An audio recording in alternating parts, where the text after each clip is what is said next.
What is going on, everybody? How are y'all doing this evening? Let's talk about some football. So, if you're new to the channel, if you've never heard of me, my name's Robert Schmitz. This is my YouTube channel, Run Pass Opinion, where I love to talk about all things football, but we've been focusing on the Chicago Bears for a long dadgum time, so why stop now? Today, we're going to be trying to talk about Luke Getsy. What is his offense? What should we expect going forward? What do we want it to look like? What do we do? Akusai, of course, I'll hit you with that birthday stream. I got you hooked up. But so the tough thing is, Donald Gooch already talked about it inside of the chat, or right now, talking about how the hardest part about this Luke Getsy offense is that everybody wants to put a label on what his offense will look like. Everybody wants to have some kind of idea about what's going to happen inside of the Bears offense, and nobody really knows. I mean, you can fall back to 2018 Mississippi State, which is the last time he's coordinated an offense, but he hasn't been an offensive coordinator before, and all of a sudden, he's not only offensive coordinator, but he's offensive coordinator under a defensive head coach, so you would tend to think that he's going to have a very, very large say in the Bears offense. But what does that mean, right? Let's talk about that today. So, Censored, what's going on? John, great to see you. Everybody, awesome to have you along. Obviously, we're going to be doing a lot of repeating ourselves as we often do, because right now, looks like we're at 34 viewers, and we should spin up pretty heavily over the course of the next hour or so. But here is my agenda for you. I've got a hard out at 11:30, so we're going to keep this one to a nice, lean 2 hours and 20 minutes. And what we're going to be covering is I scraped and scrounged and fought to find you guys some actual tape of this mythical 2018 Mississippi State offense. Collegiate tape is hard to find. I'll be the first to tell you guys. Like, I've only over the last year or so found enough tape to actually do any draft analysis, which is on its way. I've just kind of watched like 200 players, and I'm at like 40 so far. We're working. We're getting there. But anyways, the interesting thing that I think is that we'll see about this offense, of course, what is the only game that I found? Well, if you take a look at the screen in front of you, of course, you guys found, or you can see that we found Mississippi State playing Alabama, where the final score is about to be 24 to, you guessed it, 0 in favor of Bama. But even so, we're going to get the chance to take a look at what kind of makes Getsy's scheme, and what I think at least matters in this case is that we have the ability to get a sense for how Getsy feels like he wants to get guys open. What does his run game look like, right? Is it one play over and over, like what Juan Castillo's Chicago Bear run game looked like, which was basically just outside zone, more outside zone, the occasional inside zone, a little bit of wide zone, which is just a variation of outside zone, and sometimes like a trap block, or what is this? Or like sometimes a trap block, sometimes, I don't know, toss crack on third down, but mostly on first and second down, just outside zone. But the interesting thing is, even in a 24-0 butt whooping, I don't want to undersell the value of this tape. We're going to get to see a lot. Things I'm legitimately excited about, but I want to warn you right now, if there's one criticism that you're going to see, it is a lot of really poor execution. And hey, some of that you would expect because it's anybody playing Alabama, but I'm talking whether it's Nick Fitzgerald, the quarterback, who is extremely underwhelming, whether it is, or whether it's, what was it? I mean, bad snap after bad snap, multiple false starts. There's some offense that looks a little bit too close to home in Chicago, if you're catching my drift. But a lot of the conceptual stuff, if for a moment we can give Getsy the benefit of the doubt and say, this is the concepts that he likes to employ and just judge based off of that, I think you guys are going to end up being pretty pleasantly surprised. I don't want to oversell, but before we dig in, I know one thing that we've we've talked about, it's funny you say that, Donald, talking about how Mississippi State wasn't particularly good. Actually, as a matter of fact, Mississippi State was ranked 18th in the country this season, which I know. Huge difference between number 1 and number 18 right here. I mean, I know that. The bottom 10 of the top 25, very different than the top 5, especially the top 1. Hey, Ty Hill, great to see you. But this is still going to be really interesting tape. Then we'll try to take a look at a couple of Packers third downs, just so we can see if there's anything that he carried into the NFL. I think you're going to be surprised what we see there. But most importantly, what I want to just throw out there is that let's take a look at the way that he spaces his wide receivers. What does he generally like to do from a philosophical standpoint? Sure, we'll break down some of what's happening as far as how the players play, but we'll get there when we get there. Tom, thank you so much. Every single little bit helps. That is really, really kind of you. Thank you so much as we get started. But so, as we really dive into this, a lot of people have said that Luke Getsy comes from the Shanahan tree, and I find that really interesting because he doesn't. I mean, Diamond, great to see you. Thanks so much for subscribing and hopping on. But so, Luke Getsy technically is associated with the Shanahan tree, I guess, if you consider Matt LaFleur part of the Shanahan tree, which he would, right? Because the weird part about Getsy is he's a Moorhead guy, and I think that everybody has tied him to the Shanahan tree. Thank you so much, Ty Hill. That is so kind of you.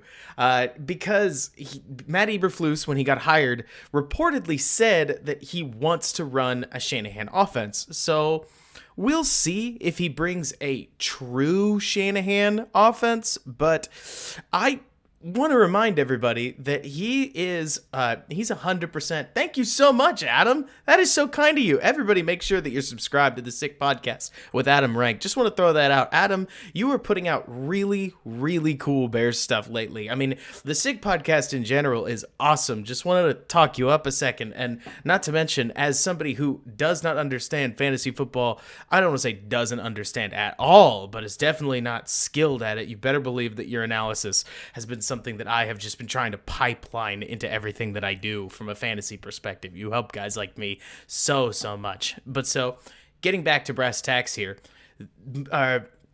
Getsy comes from the Joe Moorhead tree, which is a very different offense than Kyle Shanahan, as you can probably already tell. I mean, Kyle Shanahan, granted, he'll use some shotgun, but Shanahan's much more much more key on under center and bunch formations. He wants to condense the game between, say, about hash to hash, but obviously since they're way over here, that's not the case. So you're going to try to get inside each number. Thank you so much, Keith. You have no idea that is so helpful.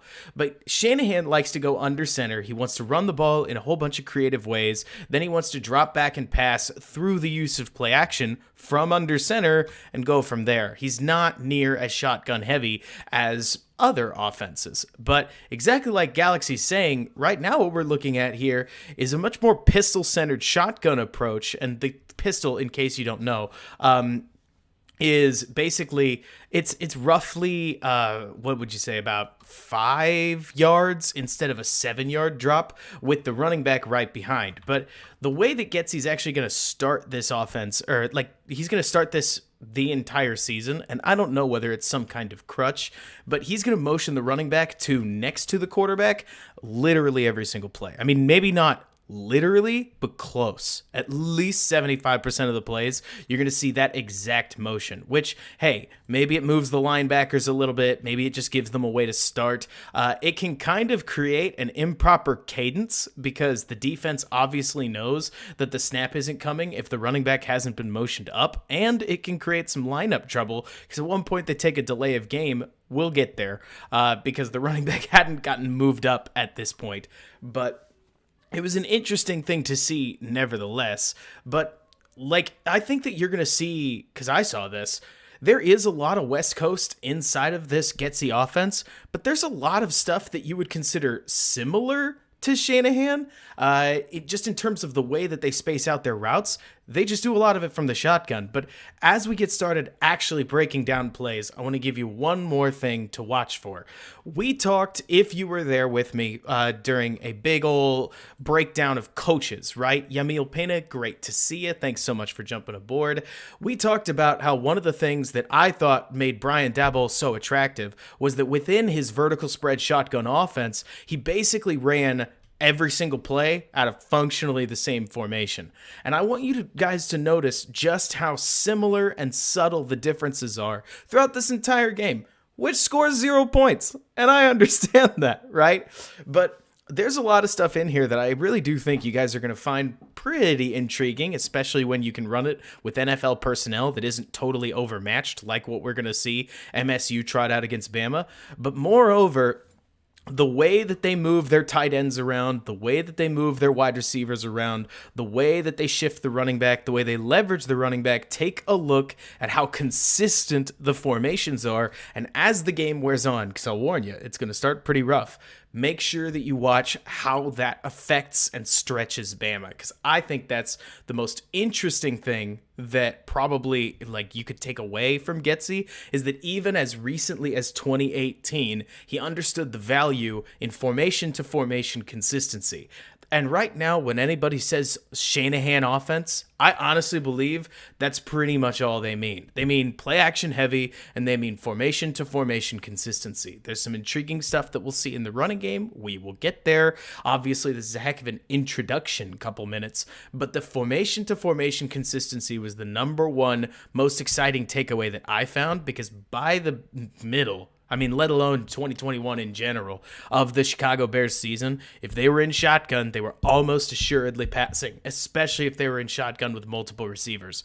If they were if they were under center, especially on 2nd and 9, especially in 13 personnel, they were running the ball. If JP Holtz was on the field, they were running the ball. Tips and tags and tells all over the field. And I actually think Getsy does a really good job in a game of 0 points avoiding that. So I don't want to sound like the Bears homer that's just talking up the team, but considering that if this is average, the Nagy offense was schematically oh my gosh, way down here, right? Getsy's offense looks at least better than that, and I'm excited. We'll see. Anyways, let's get to it. So, hey, speculation. Honestly, by the way, you were the one who made the comment about music at the start of the broadcast. I think that's a good idea. I should probably make a music track with some royalty-free stuff. So if any of you guys know any cool royalty-free music, point me in that direction, because it sounds like I may be putting together some kind of 4-hour track, just to keep stuff going in the background. I don't know. We'll figure it out together. But it's about time we modernize this bad boy, right? Anyways, so they start in a just basic 3-by-1. Nothing crazy happens here on first down. You're going to see a lot of this option quarterback run stuff that I think is much more collegiate than it is, than you're going to see it in the NFL. Sure, Fields is a runner, but I don't want to suddenly open up and be like, oh, shoot, quarterback run in 2018 at Mississippi State. That means the Bears are going to be running the ball all the time. But the real key to me is that I do think Getsy's going to do his best. If he can do this with Nick Fitzgerald, you better believe that with Justin Fields, they're going to attempt to create a running game where the quarterback takes up a player. Remember, in case you don't know what I'm talking about there, normally when you run the ball, you're trying to find what you'd call a hat on a hat matchup. So you're trying to make sure that everybody that's inside of the box has a man. And if they do, you can run the ball, right? Because oftentimes defenses say that the safety walks down here. All of a sudden, you as an offense are what you would literally call -1. Football's a pretty simple game sometimes. And when you're -1 in the box, you really don't want to run it. But if you're +0 or +1, running the ball is an option. And so you want to create boxes like this, and it gets even easier to do that because of how easy it is for the defense to get somebody else in the box when you can take the quarterback and force somebody to actually pay any attention to him. So a great example on this box, just if we're talking scheme, would be would be that if this, what's called the star defender, that's not a joke, by the way. Saban calls this the star, or a lot of times he writes it as S in his playbook, or he'll put like $signs through it. But so if the star defender walked up and say that the running back kicks out here and he takes a zone read handoff, you could make the quarterback a potential dive candidate and use the running back to to what you'd call, I don't know, put this defender in conflict, which uses the quarterback to create extra room in the run game, which I don't know any offensive coordinator that would take a look at Justin Fields' 4.4 speed, 215 pounds, injuries aside, and suggest that right now they need to create a Bears offense that never even pretends to use him in the running game. But yeah, Cool God, I'm totally with you that you'd call him the Sam, but the Saban defense is insistent that this guy he basically stands where the Sam would play, but you're going to see him playing nickel corner, and he's listed as a defensive back. It's a weird position, but in case you want another example, Baylor's Jalen Petrie plays the same thing, and he had like 35 run defeats on like the 2021 Baylor Bears season, but I digress. Here on second down, they're going to motion the running back up again. It's just an easy way, I think, to give pre-snap motion on every single play. It doesn't really affect a Bama defense that actually plays not dissimilarly to Sean Desai's Chicago Bear defense. If you want to know what you're generally watching for, you're going to see a lot of different shifts out of this Bama defense, but they're heavily pattern match based. So know that you're going up against what would be considered a pattern match zone. I need like some kind of, what's the tablet that JT O'Sullivan has? Because writing with a mouse can take a while. But so know that the offense that they're attacking is a pattern match zone, just generally, so that you can because that'll help you know that it's not a man defense. It'll look like a man defense in some cases, but it's not necessarily a man defense. So here on this play, we've got our first passing play of the game where you're going to see sort of a spacing concept where they're just going to have him come out there. He's going to kick out and come back in with the running back. I think it's probably the tight end. Kicks out into the flat. Yeah, I think it is one of those Surface Pros. But so he is going, it's simple. We don't need to pretend that it's some kind of incredible play, but you're opening the game. You're trying to find some sort of easy completion, probably looking to the flat, but one of these curls can be a nice, quick throw. They get some yardage. I always feel like scripted drives and drive starters in particular are funny to see, if only because they're gonna run. Like Akusai said, a curl, of course. Why wouldn't it be a curl in a Bears stream right here? But they don't stick to curls throughout the course of the game. I don't need to over-explain it, obviously, but you get the idea. Hey, it's a completion. It's a first down. And MSU doesn't get a ton of those, as you can see right here. For as much as we talk about putting guys in conflict immediately, and yeah, you're going to see a lot of that flickering on this tape. It's not great tape. But 49 just does not honor the potential mesh point here. Comes screeching off the edge and makes a Bama play. It's the only way I would know how to call it. Let's see if there's anything that specifically the offense could have done to help. In theory, I guess he could have pulled it, but with 32 crashing down, he got toasted. Not great, but fun size, good question. Generally speaking, I think that Roquan is going to be that will linebacker. I don't think they want to play him at Mike, especially considering the coverage role that will linebacker spot has. But that's just my guess. Let's see. Oh, I thought he did. Did he not call what is it, Jordan? The offense? He's not the play caller in this case. That's helpful to know because I saw he was an offensive coordinator. What offensive coordinator isn't the play caller? Is it the head coach that's calling the plays? Because either way, this game's as close as we get to knowing Getsy. But if he didn't call plays, that's helpful to know. So from there, it might be Moorhead. That's a good point, Steven.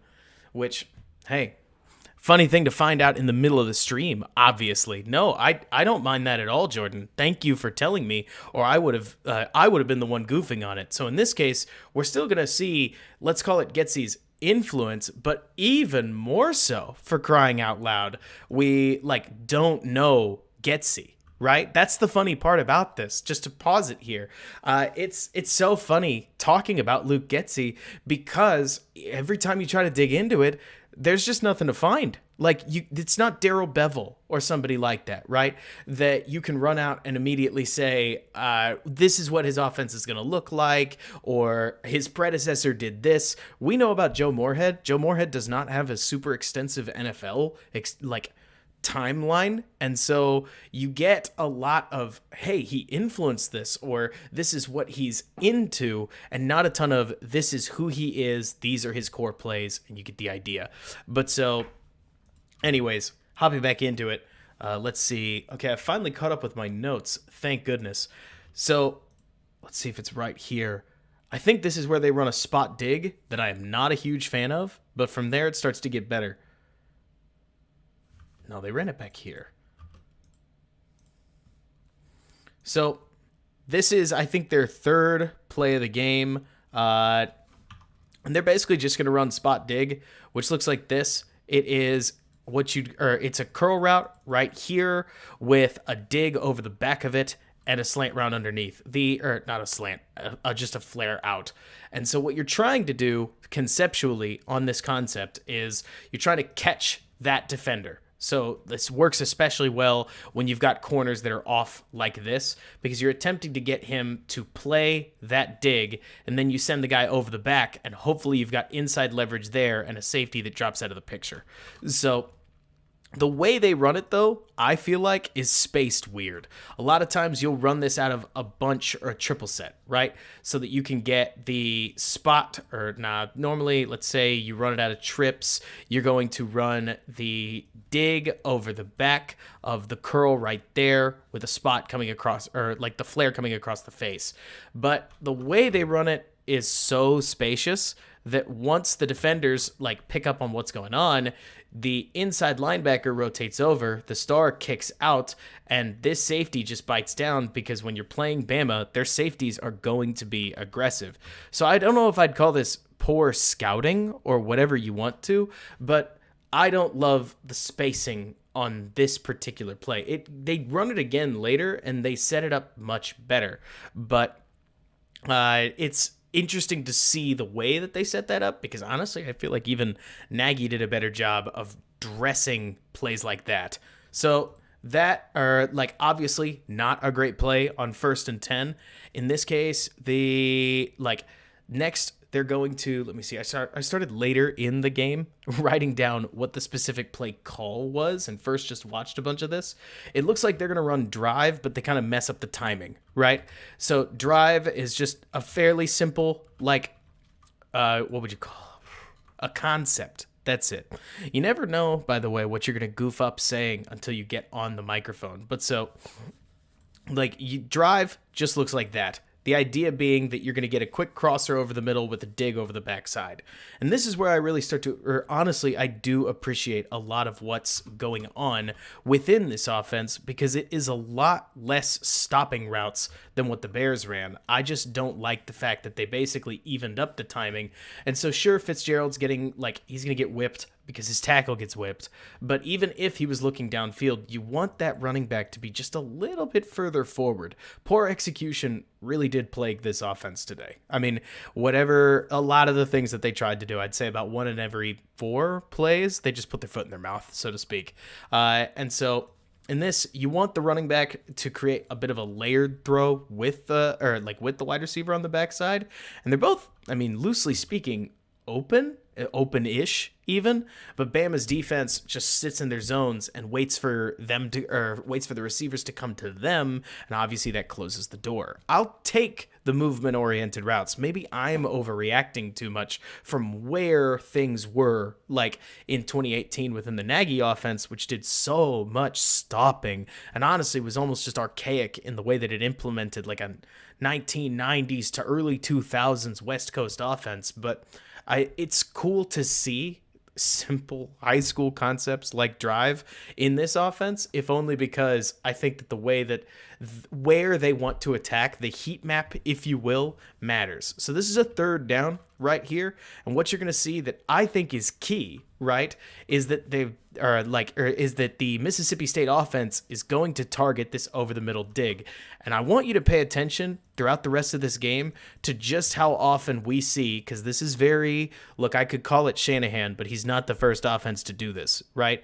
That's setting everything up with the attitude that when he needs yardage, he wants to go inside for it. And he gets what he wants here, where they run something not dissimilar to a spot dig, and they're going to get their wide receiver open. Fitzgerald hits the timing. The wide receiver decides that he's going to cut backwards, which takes away a potential shot at a first down. But hey, it's 3rd and long. They'll take what they can get.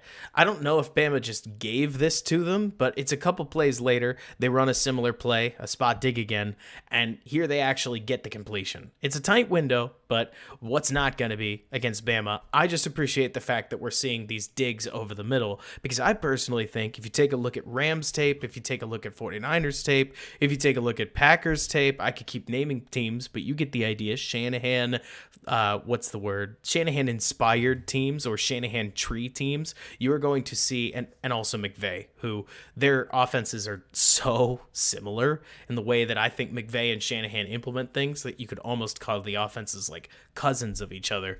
They love interior dig routes, primarily because especially as defenses are starting to use more of this too high setup, when defenses, especially safeties, play either cover 2 or cover 4 where they're sitting back, a dig looks all the way through what you'd call the stem here like it's a go route, and then on the break can often catch safeties a bit too deep. That's the core purpose, right, of these dig routes. And I think that the offense, being as reliant and heavy on them as they are, tends to mean good things for a Chicago team that can use all of the easy completions they can get, because while Justin Fields is definitely better, or at least stronger based on what we've seen, throwing outside the numbers, like long baseball throws, I think 12 to 14 yard dig routes could be something that he would be able to very easily adjust to and get completions off of. And I would be really excited about it. I am excited about it as a Bears fan, because I don't think that he did the timing stuff near as well as some of his other stuff. So now we get to see the first running play, which we don't need to overanalyze it. But one thing that you'll see is that they run a lot of inside zone, whereas the Bears ran a more outside zone heavy scheme that looked like this. I'll back it up so that we can actually take a look at the tight angle and draw it out, right? Whereas what you've been accustomed to seeing has been it's been a very weird couple of years, y'all, where we've run inside zone with everybody taking a step one way or another and attacking whoever they could. And then Montgomery would take what ought to be what you'd call bang, bend, or bounce and choose a lane, generally leaning on these two right here. Instead, the Bears had Montgomery, who would just attack up the middle. Thank you so much for subscribing, Joseph Tucker. Almost called you Justin Tucker, but that would be a heck of a play. Instead, we would get Montgomery running it up the middle on outside zone, and it kind of worked sometimes, but it was a little strange. This is now inside zone, which is a little different. A lot of inside zone and what's called duo. Duo is what it sounds like. You're going to have the center and generally speaking, you're just going to create 2 double teams. But the way to spot inside zone is if the center comes off of that first block and works towards that middle linebacker. A lot of times you're looking at something more inside zone heavy. And as you can see, based on the way that it's basically block here, block here, block here, and then this guy each tackle trying to turn their shoulders to the outside so that the running back can then take whatever hole he finds out of the blocking up on the interior. It's much more Andy Reid, if you will. So they hand it off. They're going to create just enough of a hole here on the 1 yard line, or actually off of the backside, for the back to gain some yardage and get some breathing room. But inside zone to at least start. And they're going to make some plays off of that, which I feel like is neat, but we will get there. So from there, immediately, they're going to switch into what looks to me like more of a hard stretch outside zone. So second play, they're going to run it again, and they're gonna stretch outside. I love it. This is great, mostly because we're seeing variation. Maybe I just saw the Bears run the same play over and over and over and over and over too often. But immediately seeing the running back get outside of the tackles off of, it's not like the strongest outside zone in the world, mostly because I'm watching this tackle and I would have expected him to jump out. But he doesn't. Instead, he pinches inside, and you see some decent blocks as far as just trying to get out there. I think, it might be inside zone. Looking at it a second time, but I watched the back and thought, why would the back jump immediately so far outside on an inside zone play? Maybe he just saw a hole, but either way, first down for MSU. I appreciate a varied approach at this point. Like, I want to see more of that, but you definitely see this. Thank you, Jordan. Honestly, wide zone versus outside zone throws me off, and I do need to go brush up on those definitions. I don't mind saying it. But so, let's see here. What do we got? Everything comes out of this like pistol jump up, which I think is neat. Not neat. It's just a tendency that you see throughout this game.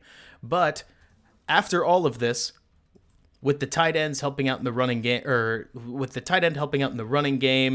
different bunch and occasionally 3-by-1 sets and so on and so forth. One thing that I thought was interesting was here on this first play of the series, third play of the drive, you're actually going to see them set up a quick little screen with two wide receivers that I certainly didn't see coming when watching the tape. Doesn't seem like Bama did either, as they get a solid little amount of space here for the tight end to rumble and pick up 7 yards. And I just appreciate the way that they've set this play up. Bears screens especially tended to be able to be seen from about a mile away, whether it was a running back screen that as soon as you saw the lineman pull, you knew, oh, they're screening it. But the way that they've used their tight ends does a solid job of, and I know we're just a couple plays in, disguising that they're going to get this guy out into space. He's able to catch the ball. Easy completions and easy yardage is our friend. They're hard to create, honestly. I feel like it's tough when you look at formation tendencies and how to generate those easy completions and easy yardage. Like, it takes, I think, more play calling and planning to do, because saying we're going to run this play and quote unquote just get this guy open is a lot easier said than done. You have to mix in little things like the tight end lining up here or being on the line so consistently that the defense falls asleep. I mean, even just going back to this alignment, one thing that I can't help but think about is you don't see the tight end line up like this all that often, where he's not down on the line, he's not sitting pretty much right next to the tackle. There's that obvious little bit of space here, but part of me wonders whether the Bama linebackers, either whether they didn't catch it or whether they've run some other stuff. Again, this was the one MSU game that I got the chance to see, but from this position, obviously it's just a different stance. He can screen, he can get back there, or he can stay to block. There's not such a crazy difference of things that you do. But yeah, exactly, Jordan. Usually there's a couple other things that would tell on, but a quick dip inside, jump out for a screen. You get 7 yards. Now it's 2nd and 3. Let's see. So on this next one, we get a pretty another interesting, let's call it interesting play. I am trying to figure out why, when this defensive end lined up in what looks like a coverage stance, which might indicate that you've got a 5-man box here, the quarterback pulled the ball. Now it's an RPO, if you can't figure, or if you didn't figure it out from that, where you've got the running back as, let's call it option A, and then a quick slant over here with option B for the wide receiver. And sure, in theory, you'd probably consider this guy right here the read man. And if he is, I get it. You don't, or like, you watch the way that this linebacker slides over to cover the running back, and you probably want to throw that. But I do think there are some times where, look, when I used to play lacrosse, my coach would tell me, at the end of the day, the offense doesn't matter, be an athlete, score goals, right? And in this case, I can't help but wonder whether, sure, in theory, you don't want to hand this off, but look at that hole, and it doesn't look any better from the tight angle. I understand that he might be in the lane, but especially especially since you're playing Alabama. There's a point where maybe you just throw it. It's a good decision, but the safety just sits on it, and maybe the throw just needs to be quicker. That could easily be the case, where you've got to at least throw that faster, but pulling it like he does, it to me seems like the wrong decision. Just take the numbers matchup that you have and potentially get some yards. I know that's hindsight analysis. We don't like hindsight analysis, but with the safety sitting over the top, with 33 so far off the line, 1, 2, 3, 4, 5 guys in the running game, I would just hand the ball off, RPO or not. Screw the read, take what you can, especially on 2nd and 3. Instead, it sets up what I think would be an unnecessary 3rd down, but hey, to each their own. I don't know when the headset turns off in college. I haven't brushed up on that recently, but this potentially would have been one where even if you even if you call the RPO through the headset, you say, and if you get a look we like, just hand it off. Fitzgerald did not. Now it's 3rd down. So then they move to, once again, you get that little pistol. I don't think the Bears are going to be running the pistol. And whatever happens here, just a total miscommunication.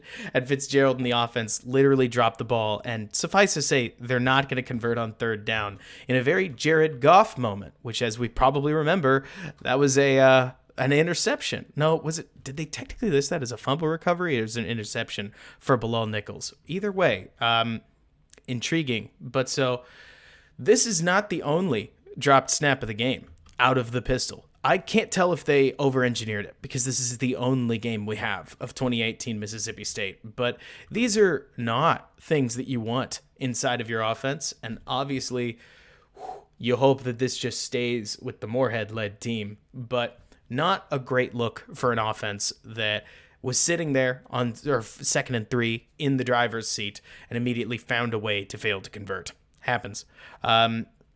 So from there, immediately they are going to do a quarterback draw off of the spot dig, which I appreciate. I mean, the blocking's creative. You show that you've got the concept over here. So when somebody goes back to look, when they go back to look on film, they're going to see it. Mark, you're totally right. I forgot about the big goofy boards. So no helmet communication, that you get that in the NFL. But so from there, quick quarterback draw, doesn't get much, happens. But I appreciate that dabble-oriented, show the play anyways, because at least what I've seen in the Bears games, you'll have either wide receivers go out and pretend that they're going to block, or you'll see maybe like a go route or a streak route. Sometimes it's not some massive improvement, but I appreciate the way that they're showing that they could run different plays out of the same formation. Also, you'll see a little bit more, I wouldn't call it it's not wildly gap oriented, but you get a couple more of these pulls. Right, exactly, Jordan. They're not bad concepts, especially since I appreciate the fact that the Bears running game did a little bit too much single zone action, where they either just ran zone or they just ran, they didn't really run any gap. So it's mostly just zone. And one thing I want to see them do is vary where the linemen go. I mean, it's a simple way to phrase it, but it's real. The Patriots are gods at it. I mean, this defensive lineman, for instance, if he knows that he's either going to get engaged by this center or this guard, can play his assignment very, very differently than if he's worried or at least even thinking about tackles and guards potentially coming across the formation to make blocks. You don't need to overcomplicate things, but you see a nice balance throughout this game of guys attempting to execute other assignments besides just basic zone blocking. And here, the tight end gets a little far out front. 92 makes a great play. You're going to see him come from right here, just fight through that block and a little bit more. But so occasionally Bama's just going to win their matchups. That seems to me what happens here. But I appreciate that not only had they showed the spot dig twice and now run a draw off of it, but they had a little bit of extra blocking that set themselves up, I think, for success. But when your guard can't block their defensive lineman, things happen. So here's one of the first passing plays that I saw and went, okay, you know what? I like this. So this is going to end up a sack, but I love it. Not because it's a flea flicker. Honestly, could care less about the flea flicker. You could probably do this with play action just as easily. But the real key here, the real winner, if you will, is the fact that they run like a 3 verticals where they're going to get, it's not quite verticals. At this stage, it obviously looks like it. It's an out, I think it's a post. Honestly, it's always hard to tell with these because a lot of times the wide receiver can option it one way or another and to go. So they get some guys deep off of a flea flicker, trying to take advantage of 2 safeties and overload them, and they get the overload all right. Fitz is staring at this wide receiver, and he comes wide open. Fitz still obviously has the ball right here, and with this safety turning around to go address what he worries is a wide open wide receiver with this corner falling off, or not falling off, like basically taking like a flat zone, exactly like you're saying, Jordan. It's a 9-8-9 until this guy pulls that out. But the deep vertical's open. I mean, the skinny post, it's right there. And Fitz looked away from it, which is big sad. But you end up eating a sack on something that I think if you run this inside of a Bears offense, Justin Fields is going to throw this ball. I mean, these are the throws that he wants to make. So seeing guys get open vertically, again, flea flicker, play action, however you set it up, it's something to get excited about. I just love the fact that you see a very good, you see a very nice, what would you call it? Influx of vertical routes, spacing, trying to get guys down the field, or at the very least occupy defenders using routes down the field. Now it's 3rd and 18. They're obviously not gonna convert here, especially against Alabama. Even worse when they take a false start. I mean, the offensive execution in this game was ugly. Offense looks very disorganized. So you don't know whether that's Getsy. I mean, especially if Moorhead is calling if Moorhead's calling the plays, you would think that Getsy, as an offensive coordinator, is a bit more of a quality control guy. And honestly, this would be a pretty hefty demerit if that's the case, because I mean, between false starts, a delay of games going to take away a touchdown later, holds, all the like. I mean, MSU took too many penalties to beat Alabama, let alone score any points at all. Which I get it. Not everything's going to go your way all the time, but that's a real bummer. Here's another vertical route, or not vertical, just an intermediate route that attacks over the middle of the field, which, neat. You'll see truly plenty of those. Sebastian probably would go to Mooney, but what I appreciate about this kind of play call is the way that they tried to space it, where you're going to have this outside receiver break out right here. Remember, we're talking about a 3rd and 22, so it's not really that important. But the inside wide receiver is going to run a go with the 2 on this left side as he runs a comebacker right there, coming in. So what I appreciate about this is it's a very, look, whether you want to call it Shanahan-esque or not, it's not something that we've seen in Chicago, as this interior go is going to pull safeties, it's going to pull linebackers, it might even pull, depending on where they sit, that Saban star defender that we talked about, and create interior space to try to throw into. Bama does a good job stopping it here, but when you look at the tight angle especially, the throw's pretty good. So it's hard to tell whether the Bama linebacker gets a hand on it right here, but it doesn't look like it. I mean, it actually looks like a surprisingly good throw, and a catch that should be a drop, but hey, maybe 30 made a play, maybe even just the dive took his eye off the ball just a little bit. Either way, failed to convert. And as you saw, the score is already getting out of hand, but that's not what we're here for, thankfully. I'll see if I can't get a freeze frame right here, as pretty quickly Bama runs up a 21-0 lead. So we're not here for competition, but thankfully that doesn't call it on the game. So every once in a while, like if the Bears were in shotgun, they're not. If the Chiefs were in shotgun 75% of the time and under center about 25% of the time, I would say 75 to 80% of the time, the Moorhead offense here lined up in something closer to a spread, but then they'd pack it in for about 25%. And I thought it did some really interesting things. They especially liked, believe it or not, to run the ball inside out of these formations. I think it was mostly because they felt like if they packed it in, you could catch a whole bunch of defenders fading out into zones off of these formations, expecting some kind of pass when you fanned wide receivers into that area. Like you can see here, they've got a very, very quick, like, not quite a smash, but like this sort of just concept that's going to pull 6 defenders out of the box all of a sudden, and the run gains 3-4 yards. Again, nothing wild, but it was really interesting to watch this because they do this consistently throughout the game where they're going to run inside zone with a whole bunch of defensive backs watching what they think might be play action before the running back takes the ball and hammers it down.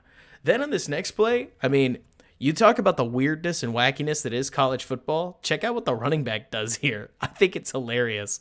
So a basic pitch puts the running back in the one-on-one at this point, and he's going to beat the defensive lineman in a one-on-one, spin out of a crowd. I still don't know quite how he does it, and just chug his way 45 yards downfield. Heck of a play by the back. I mean, sure, you could feel if you want to go there, you could say, oh, what a wild, cool concept, because they pull the tackle around. The tackle does a good job on the DB in front of him, but I don't think I want to put my running back in a one-on-one against a defensive lineman and hope that he overplays his leverage, especially hoping that the running back breaks a tackle here.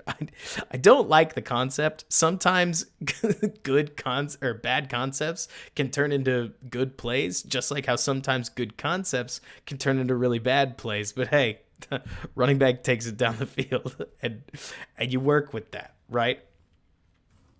So moving beyond this, we've got another quarterback run here, and gosh, Alabama can just make plays when they want to. Let's take a look here, just so I can remember how the blocking's going to look at this point.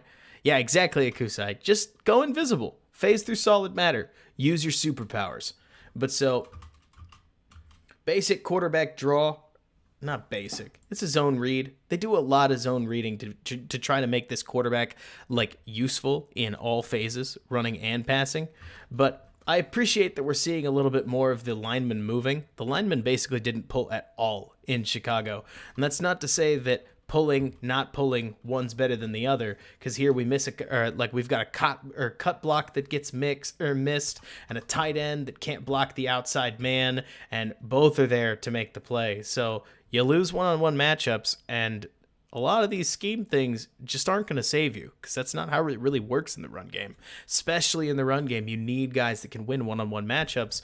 And while we're here talking about concepts and scheme, I will plug that I hope the Bears can get some wide receivers that can block worth a darn, because it's not necessarily watching this, but especially inside of running games, you need tight ends, obviously offensive line, but wide receivers that can block help you do a lot, whether it's little pitch outs where potentially you have, obviously the running back's going to move here, so whether it's pitch outs to a 3-on-3 against the wide receivers and DBs, whether it's other stuff that you do like counters, I don't know. You need those exterior guys to make the same level of blocks as the interior guys.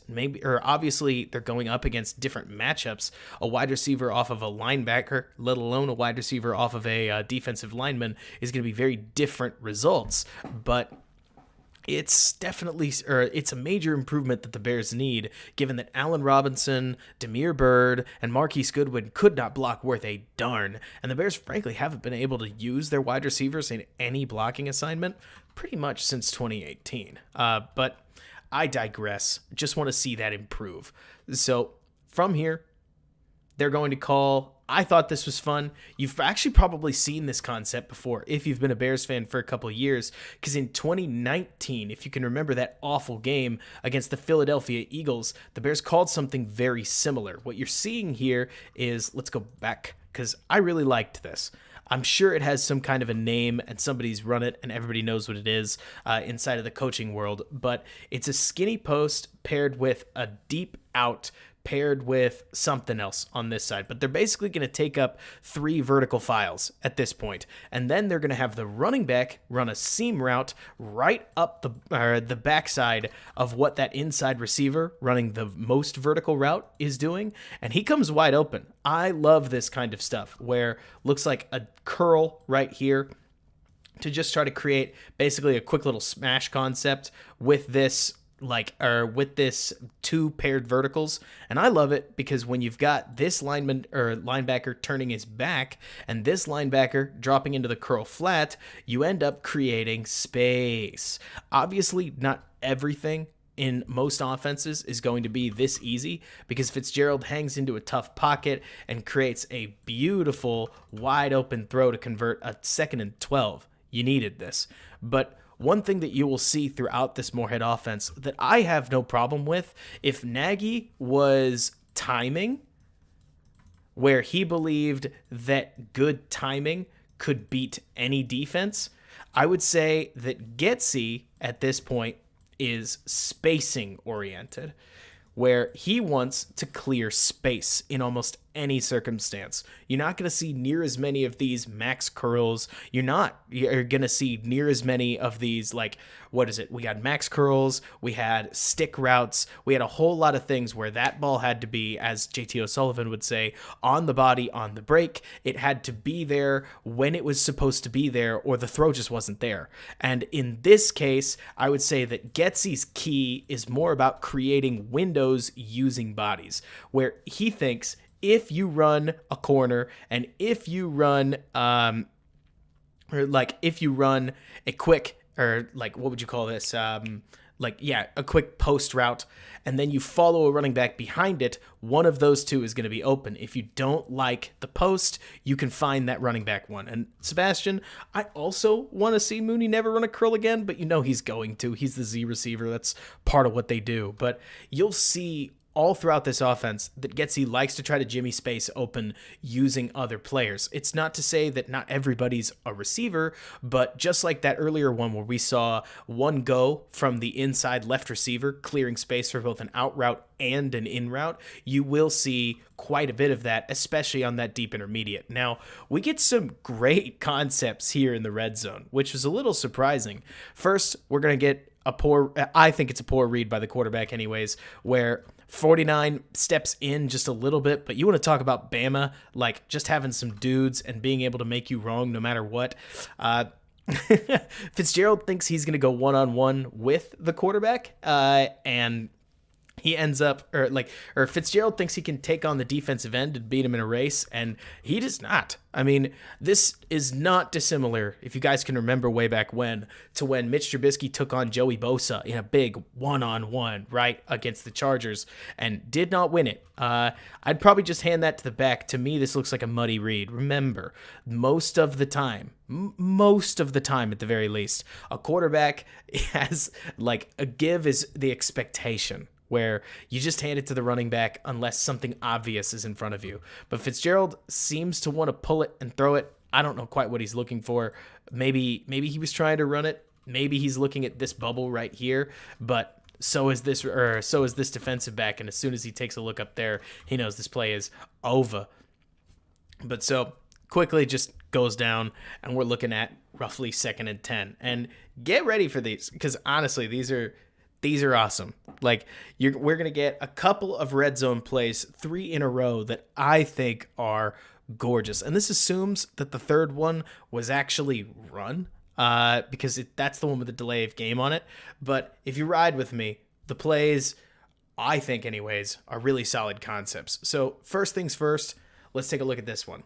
All 3 of them end up, quote unquote, in the end zone, but get called back for some reason or another. So first, we get what looks like this. So the outermost receiver runs something I've seen it called a circus route. It's basically a corner where you start running to the inside.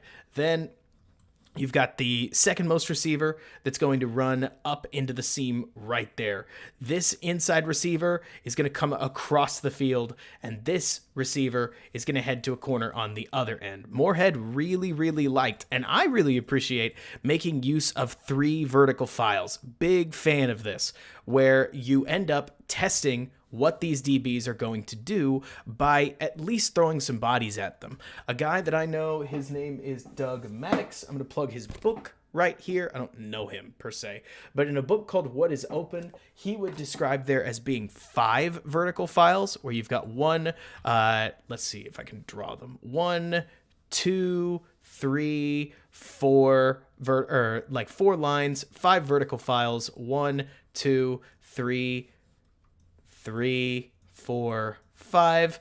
But Moorhead tends to like to just use 3 of them, and I have no problem with it because, as you guys are seeing, that running back is absolutely crazy open. I mean, you throw enough bodies, even the check down over here over the middle, which is covered, it's unimportant. Fitzgerald options it out to the running back. The running back dives for the end zone. Oh, but it gets called back due to a hold by number 2. I love this. I mean, it's a verticals concept with a crosser over the middle and a nice check and release route by the running back that creates a ton of spacing options. If this piece over the middle isn't open, the running back is. If these two aren't open, somebody over the middle is open for something timing-wise in the end zone. But a quick throw out to the running back generates a wild amount of space, and he almost gets in, but for 2's hold, which, because the hold happens like here, actually doesn't affect the down and distance at all. It's 2nd and 10 again, which I think is funny because it means we get to see more end zone reps. And this is another concept that I would be super excited about and am. That's wild, Donald. I had no idea. But so here we're looking at a wide receiver, the tight end, and the running back, and they're in a bunch formation, or at least they're going to run like they are, because you're going to see the tight end kick out. I'm going off of memory, so it might not happen exactly like this. A quick post from, the wide receiver runs an out route, a quick post from the tight end, and this running back is going to run a corner and check out how open he gets. Remember, we're talking about Alabama's defense, but so 2 guys overplay that wide receiver. Neither watches the running back. The safety and the linebacker both go to the post, and he is so wildly open that the fact that the quarterback doesn't see him and throws the check down means nothing to me. I love this bunch. Just last week when we were talking about Matt Eberflus, we talked about his use of that, or of putting Cooper Kupp in that halfback position. There's nothing to say that this would be Darnell Mooney, but with both Khalil Herbert and David Montgomery, especially David Montgomery, I think that there's a lot of untapped receiving potential there. I really do. Let alone Tariq Cohen, if he ever runs again, but we'll see what happens there. I just love this sneaky use of bunch. We've known that we've seen them change their formations just a little bit, but mostly staying in similar, in groupings that look a lot like other groupings that they've used. I'm trying to be as generic as possible because they're not exactly the same, right? But we haven't seen them go under center and then they wide up, or they line up this way or that way. We have seen them start in the pistol every single play, for better or for worse. But I love the fact that they snuck into something that you would normally run with 3 receivers out of bunch, with a tight end. That's a tight end, a running back, and then another receiver sitting behind, because that's creativity to me. I, as a defense, certainly wouldn't be looking for this running back up the middle either, but Justin Fields had better, because that is wide open. Almost turns into a pick, but that happens. I guess. A Nick Fitzgerald moment, if you will. But yeah, I love that. Super cool fun stuff to see, because again, that's proper use of spacing. 2 guys that pull 2 defenders, try to create that conflict. Instead, now it's 3rd and 9. But so this one, you be the judge on whether it happens or not, right? Because the delay of game gets called pretty much right now, but as it does, we've got a crosser coming over the middle with sort of like a driving action right here behind it. And my favorite part is that the tight end here is going to fake an out route and go up with the intention of putting this safety in the in conflict. If this safety bites on the dig route, throw it to the tight end. If this safety sticks with the tight end, throw the inside dig route. right? As you'll see, the safety sticks to the dig route at least just enough, and the tight end is super duper open, catches a touchdown, and is blown away to find out that the play didn't happen. The whole defense plays this. I mean, they almost pick up a sack. 49 does not look like somebody who's not playing through the whistle. Not a single defensive lineman doesn't look like they're playing. I don't care, for the record, about whether this touchdown happened or not. It's about whether or not you think this is a fair rep, so to speak. I do. I mean, 30 seconds left in the half. But I love the way that here in a tight area, this gives you an option for a check down if they don't take it, a second option over here. But outside of that, it clears you space. It attacks all three of those Moorhead vertical files, just like we've seen, and it puts this safety into conflict successfully, and the quarterback is able to read and react. That's fun, because the Bears have not done this. Most of the Bears' offensive plays, at least recently, have been true 1-2 read plays, whether Dalton, Foles, or Fields. And it has made their offense feel awfully toothless. And then here, it's 3rd and now 14 because of the delay of game right there. And then Bama's just going to throw just an awesome blitz. I mean, you want to talk about the danger of running from the pistol, and every single time motioning like this, eventually Bama's going to tee your cadence up, and watch just how home this blitz gets. 30 runs straight through the line before he's even moved. I mean, like, the center has not shifted over a lick, and he blasts through. Obviously, that helps plenty of other guys get home. It's a sack. So they miss a field goal, but that was awesome. Yes, he did, Jordan. I mean, halfbacks getting involved, I think, is important at the very least. I'm sure as Bears fans who love a good running back doing anything, that I'm going to find some common ground here. But I personally think that the way that the Bears underutilized their running back position and didn't really attack these flat areas all too often, instead preferring to look for this very short middle a lot, whether that was curls, whether that was stick, whether that was quick out routes. They really liked this area of the field, and I don't feel like that helped at all. And so I would love to see the Bears focus an offense based a little bit more around attacking the intermediates with guys like David Montgomery in these flats. That would help a lot. Cliff, the Bears actually ran quite a few RPOs. It's something I don't personally think Fields is super good at. I love me some Justin Fields. I really do. But Fields is going to be much more successful in a spacing-oriented offense than a timing-oriented offense because he's late on a lot. I mean, how could I blame him? The kid from Kennesaw, Georgia with a cannon on his arm. I'm surprised that isn't a nickname. But anyways, he knew that he could throw late because he used to be able to just tune up his fastball and fire it, and that's what he did for an extremely long time. So the fact that he got to the Bears and suddenly struggled to tee up timing routes well, I'm actually not that surprised. And I don't know if he ever really will, which is part of why I think it's so exciting to see an offense that wants to attack intermediate areas, that wants to get guys running across the field, whether, say, this is the tight end out here, that if he is running like a shallow cross on top of an intermediate dig, it's not complicated, and I didn't say it was, but let's say you've got something more realistic, a skinny post with a dig right there and a crossing route coming over the middle. Nagy would say you have to throw it here or it's not open. With Fields, if he's just a little bit late, who's gonna mind at that point? Tallis, they ran a decent amount of RPOs at Ohio State. Not a ton, but a decent amount. Fields never really had these wild Mac Jones-esque 45 throw games that he had at PFF. But it's of course, Cliff. But so at Ohio State, Fields rarely broke 30 throws, let alone 35. I mean, very low throw games. And Tudu, that's hard to tell.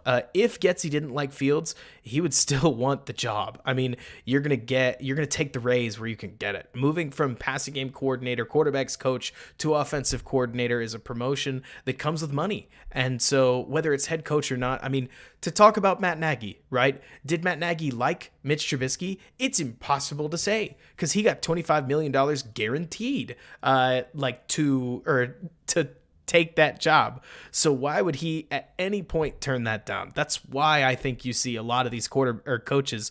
Let me pick on one. Brian Daboll, right? Does Brian Daboll love Daniel Jones? Who cares? He's got such a massive raise working with Joe Shane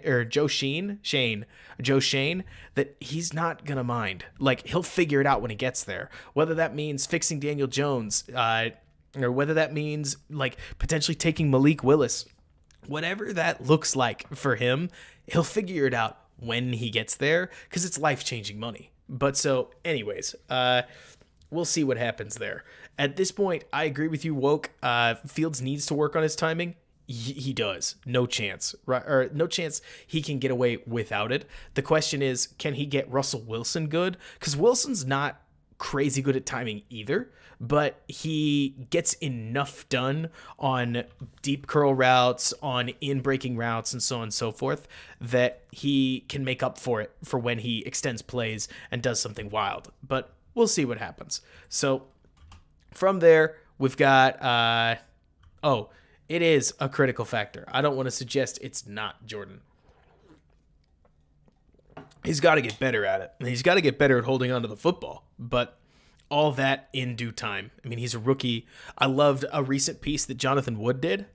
If any of y'all aren't following Jonathan Wood, you should, over at the Bears blog, where one thing that he basically went in and found was, and I'm going off the top of my head, but he looked at about 38 different rookie quarterbacks within the last 10 years and saw how much better do they get at fumbling. And in all but one case, the quarterback basically fumbled about half as often as they did as a rookie. Like, they get much, much better.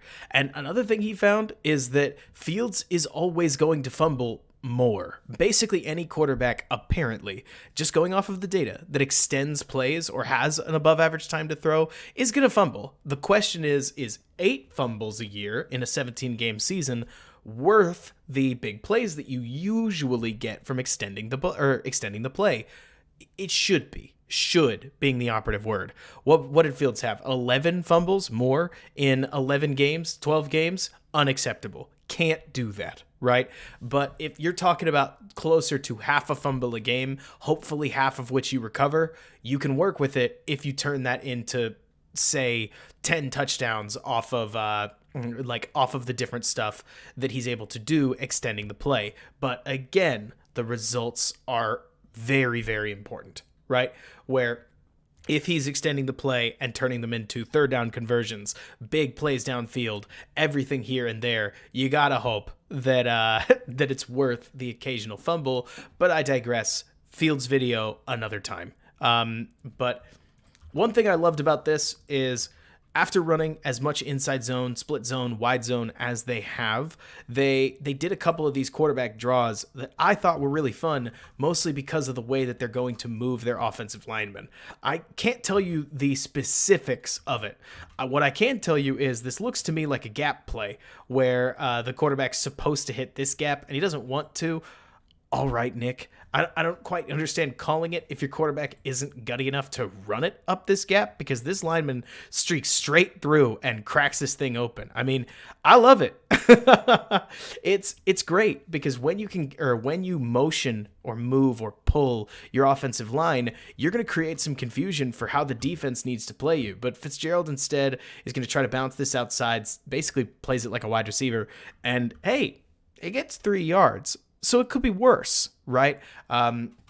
It's nice to see that even when potentially somebody makes a mistake, you're able to get yards out of it. But funny to see a gap run where the guy doesn't take what I thought was a gap that was squeezable into. But then again, I mean, not everybody's Cam Newton, Josh Allen, one of these quarterbacks that's just a crazy power runner at the same time. But yeah, I totally agree, Cliff. If nothing else, even if they are getting smoked, it's helpful to see it against Alabama, so you're not watching them beat up on. I like to use Rutgers, which I feel kind of bad about because I feel like I'm just being mean to Rutgers. But Fields' game against Rutgers was kind of like watching. Fields' first game against, OSU's Fields game against Rutgers was kind of like watching Fields' Chicago game against the Lions. Thank you for letting me put my head together there, where it was just a defense that almost didn't belong, which any Lions fans out there, I'm sorry, but watching a rookie quarterback take 17 attempts and 12 completions and turn it into 200 yards was just a little wild, and I was legitimately shocked that it happened at all.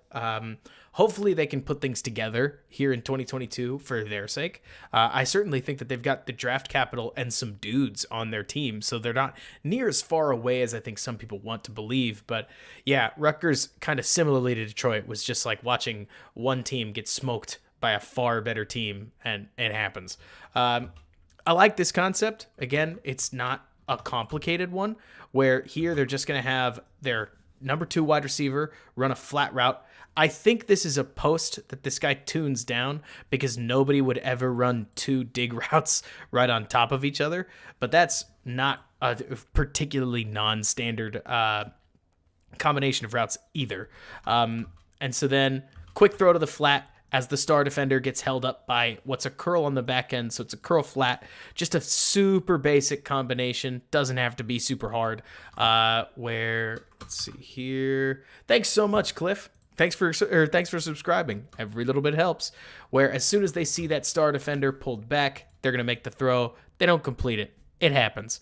But it's always nice to see, again, just attacking through spacing. And this is actually a little bit of a timing concept, truth be told, because the star defender is basically fading back into that spot, and as soon as he clears that space, you're going to make that throw. Ball's already in the air, obviously. But if Justin can hit the flat, and certainly if he can make a better throw than that, you're hoping that David Montgomery can make something after the catch, which, by the way, this offseason, going to be super interesting to see what happens with number 32. Does he get an extension? Does he not? I am not going to give an opinion because I don't think my opinion matters. And at the end of the day, David Montgomery is a very good player. Running back is a precarious position, no matter how you slice it. Name me a highly paid running back that's successful, if that makes sense. But at the same time, it's not like I can tell you that yes, I agree with you, Jordan, that at the end of the day, I think he is getting extended.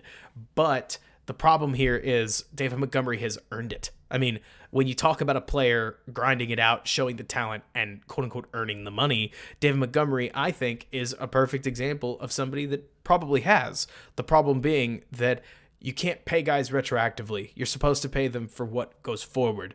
Jordan Howard was my perfect example of that, where I feel like he served the Bears outstandingly well for forever during his rookie deal and never got rewarded for it. I wish there was some kind of incentive structure that they could do for running backs, but I'm getting way off topic.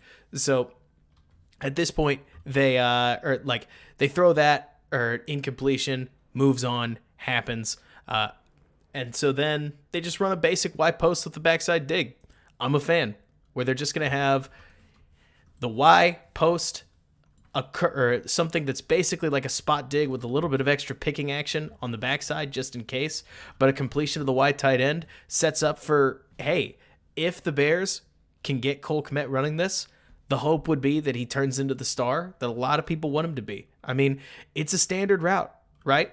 Whether that's your big wide receiver like Chris Godwin, Michael Gallup, et cetera, probably not either of those two, at least not week 1 with the ACL issues.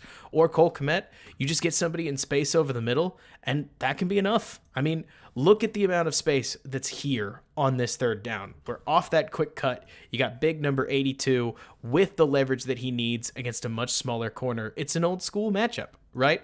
And you convert that, they convert that. Good throw. Good catch. Definitely a nice moment here for Mississippi State. But schematically speaking, it's making things as easy as they're going to get. If this corner doesn't react like he does, I mean, he's breaking along with him. That's a really, really good break by the defensive back. But it's a good throw and a good contested catch as well. But schematically speaking, remember, I think actually this gets complicated. This doesn't get talked about enough, where scheme isn't always that you're going to run this guy over here, and this guy's going to run a Superman route, and he's going to go here, and it's all so that you can get him just wide open with nobody near. That's not really what I think scheme is about. Scheme is about creating little points of bonus leverage, little moments, like honestly pretty subtle, where if you can get this guy completely open, that's great, but you can't really build an offense off of that. What you're trying to build offenses off of is your guy breaking, this guy not having the leverage to do anything about the right throw, and you're able to pick up a tough 3rd and 7 off of a throw exactly like this. Not all offense has to be complicated. Very rarely is an offense going to be truly simple, but little leverage points and proper spacing help you out. And especially when you don't stop. One thing that drove me nuts about Nagy's offense, man, I am focusing on this one play, but ride with me, y'all, is Nagy's offense did way too much just stopping right there, where you would see somebody run and then they would stop. Mooney must have converted 4 of those, and he was like the only one that did. You guys know what I'm talking about, where you would see Bears receivers all attack and all curl, like all curl.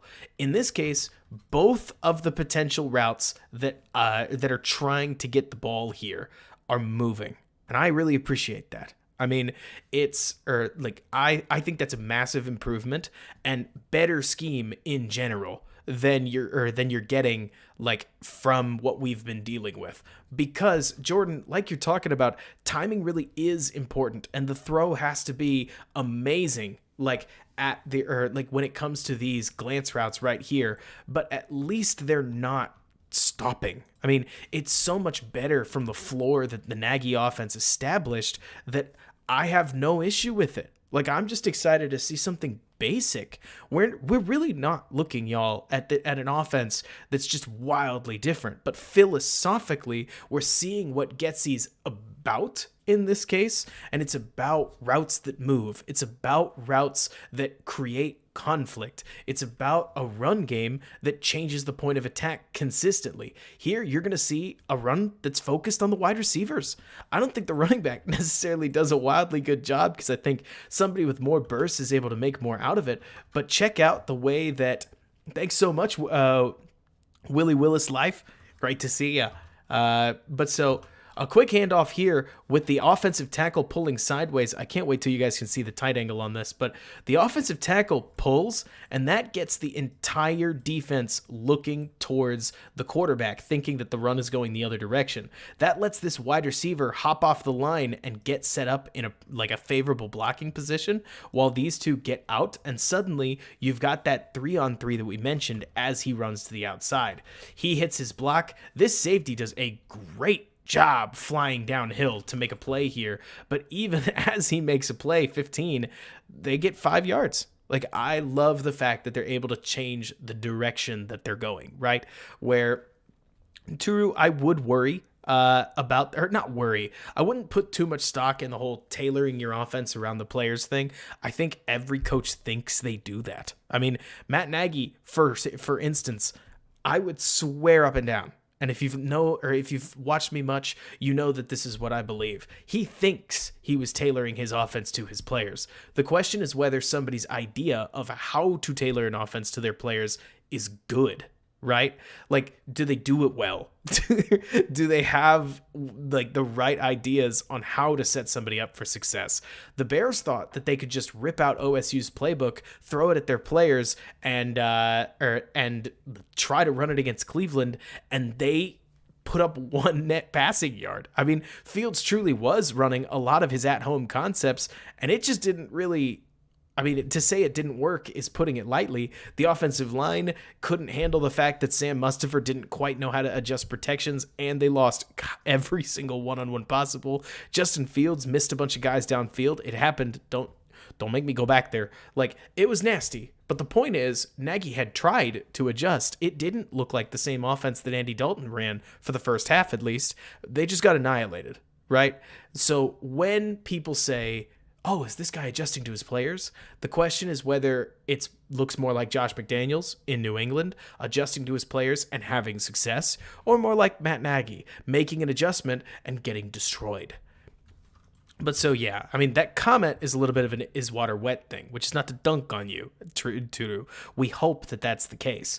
But it's more to say that every coach is going to say it. We just need to watch.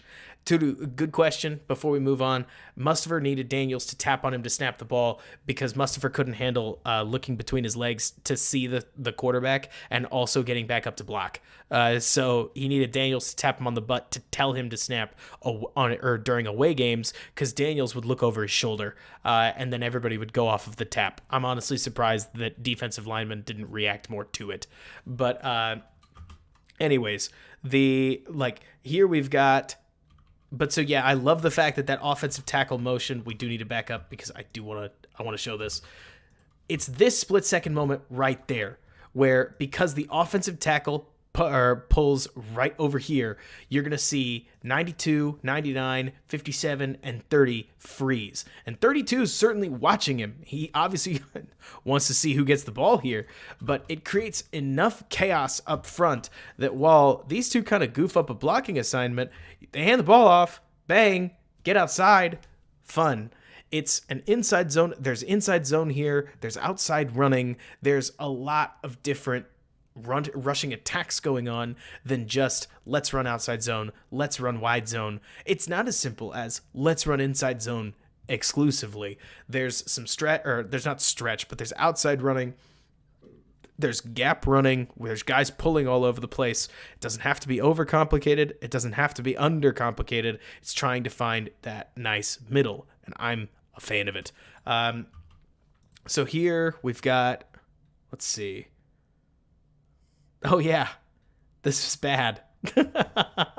So I think it's an RPO. And truth be told, I think that it gets blown up because the center and the guard are going to get mixed up on who's supposed to block number 95 right here. And they take a big, big loss from running back. So he cuts right through. He hits the back.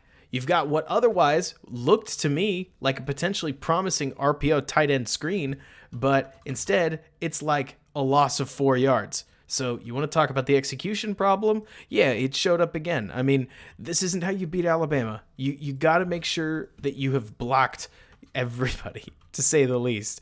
And I mean, the two guys definitely get mad at each other, where the center steps this way. It looks like he just gets fanned, right? And the guard over here, he thinks he's supposed to come over, and you can tell as 74 and 61 get into it right there. But hey, overall, I like the ideas at play here. The RPO potentially coming off of it, like a quick throwing action to one of those wide open tight end screens. But the execution's terrible. You can't be losing 3 yards on a 2nd and 10 or on a 2nd and 4 RPO, 2nd and 6. Man, third time's a charm there. And then there's only so many 3rd and 10 plays you have, especially after that massive rally in the end zone. So they're just going to run. A friend of mine, Bobby Peters, calls this branch, and I think that's hilarious because he basically calls it big stick. So branch football. Am I right? But I've seen this called Ohio. I've seen it called Aussie. It has a couple of names, but basically just an outside go route paired with a dig on the inside. And then the running back's going to act like it's 4 verticals. He seems like he gets just a little on the confused side, but you can only hit so many of these, let alone conceptually. Both of these receivers get the leverage that theoretically you would want. Neither of them win, which I get it. It happens, but you better believe, let's see if I can hit the freeze frame here, that if you set up an offense where your receiver is breaking in right here, and the DB's hips are pointed this way, better picture, you want that to be open. And here, I would put this on the receiver, not making a play. The DB does a good job. A little bit of a hold there, downfield, sure, definitely. But the receiver definitely doesn't get open, even though he's got the leverage to do so. And you can't have that. I would tell you, if I thought it was some fancy concept, it's a pretty basic concept on 3rd 10, especially considering that if he'd caught it, he still would have been a yard short from the line to gain right there. But happens. Let's see. The gold zone? Is that a term? Did they call the red zone the gold zone? That is nerdy. That's some HITS level stuff, which is fine, right? If anything, You guys want to talk about coach speak? I'll tell you, I thought it was hilarious that Matt Eberflus came over and immediately started talking about finding the whys. I mean, the fact that that was in his first presser, immediately talks about how they got to find the whys and tell people the whys was hilarious. But it happens. I wonder if it'll come the blue zone at this point. I didn't know that, Jordan, mostly because I've been trying to find the scheme enough. But yeah, I clearly didn't want to call it, I get it, whatever. But yeah, it was so funny just hearing the find the why stuff, because coaches kind of all say the same thing. I mean, that's really the key here is I don't want to tell you guys don't listen to the pressers. Listen to the pressers. Get to know these guys as best you can through an interview microphone. But they are kind of going to all start to sound the same past a certain point, because no matter how much Nagy can rally a locker room, if his wide receiver coach can't break outside, or like if his wide receiver coach can't get his guys blocking correctly or breaking correctly, and at the end of the day, the only receiver that develops is the one known for practicing by himself like a maniac, that's Darnell Mooney, then you're not going to get any better. Like Matt Eberflus and his defense, it doesn't matter what they tell the presser, right? It doesn't matter that Matt Eberflus talked about putting your track shoes on. Like, we'll make fun of him later if he fails, right, for telling people to put his track shoes on in the first presser, but it doesn't matter. You know what I mean? Like, it's all the same. It matters more what these guys actually tell the players in the locker room when there is no press around than what they say to the press. If a 51-year-old defensive coordinator didn't quite know how to address the media in his first ever head coaching experience, I would understand it, because he, kind of like Rod Marinelli, seems more focused on football than he certainly is on media, but you get the idea. Anyways, so this is another one of those bunch sets where, again, they're going to fan their wide receivers out, show you a play that they could run, and run it inside. And it works. I mean, it creates a surprisingly open inside zone lane where had, I think, either the running back gotten through an arm tackle or hit his gap a little bit stronger, you might have gotten a better play.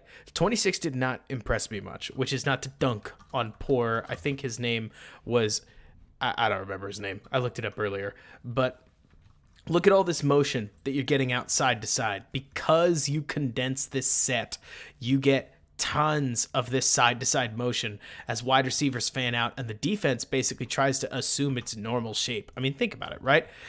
The defense has to cover the whole field, whether you bunch up or not. So when you condense, a lot of times the defense is going to condense along with you, but the guy's still supposed to get out here, right? And so you get a lot of this fanning out action, like when this happens. Gracious alive. What a time to be streaming. Right. Man. Anyways, we'll leave what's going on in Eurasia for now. I'm sure we can all read the news later and catch up. For now, we'll focus as best we can on football, but hopefully things war's always an ugly topic. Anyways, getting back to it, it's just nice to see the creativity of these like condensed sets. It's not wild. Nagy used some condensed sets.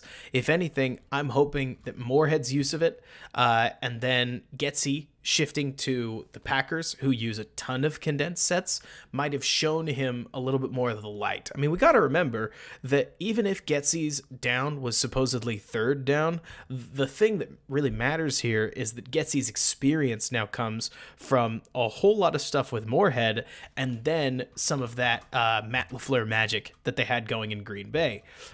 I'll take runs like these. I mean, it's a 4 or 5 yard run, sure, but it's a 5-on-5, and you take that. Like, they're able to set up a 2nd and 4.5, and had the running back broken a tackle or made a little bit more of the space that he had, you're looking at closer to 2nd and 1, 2nd and 2. I love a diverse running game. Sometimes I feel like I come across like I hate running the football. I hate running the football in a way that is boring or in a way that the defense can counter easily. And I think that mixing things up, running inside zone for a condensed set, running outside zone, you don't need to get full. Tariq Cohen's in the field. That means we got to run it inside. You don't always have to be breaking paradigms, but a nice balance of doing what it looks like you're going to do and then doing what it doesn't look like you're going to do is what you're trying to strike. And at the very least, Moorhead in the offense is getting some of that, right? But so after that, let's see here. Yeah, I think at this point, because this is a sack where we've got another attack over the middle of the field paired with a curl right here, and let's get somebody deep. And Fitzgerald almost hits it if you take a look here. Like, let me try to see if I can't get back to the, get to the point of throw.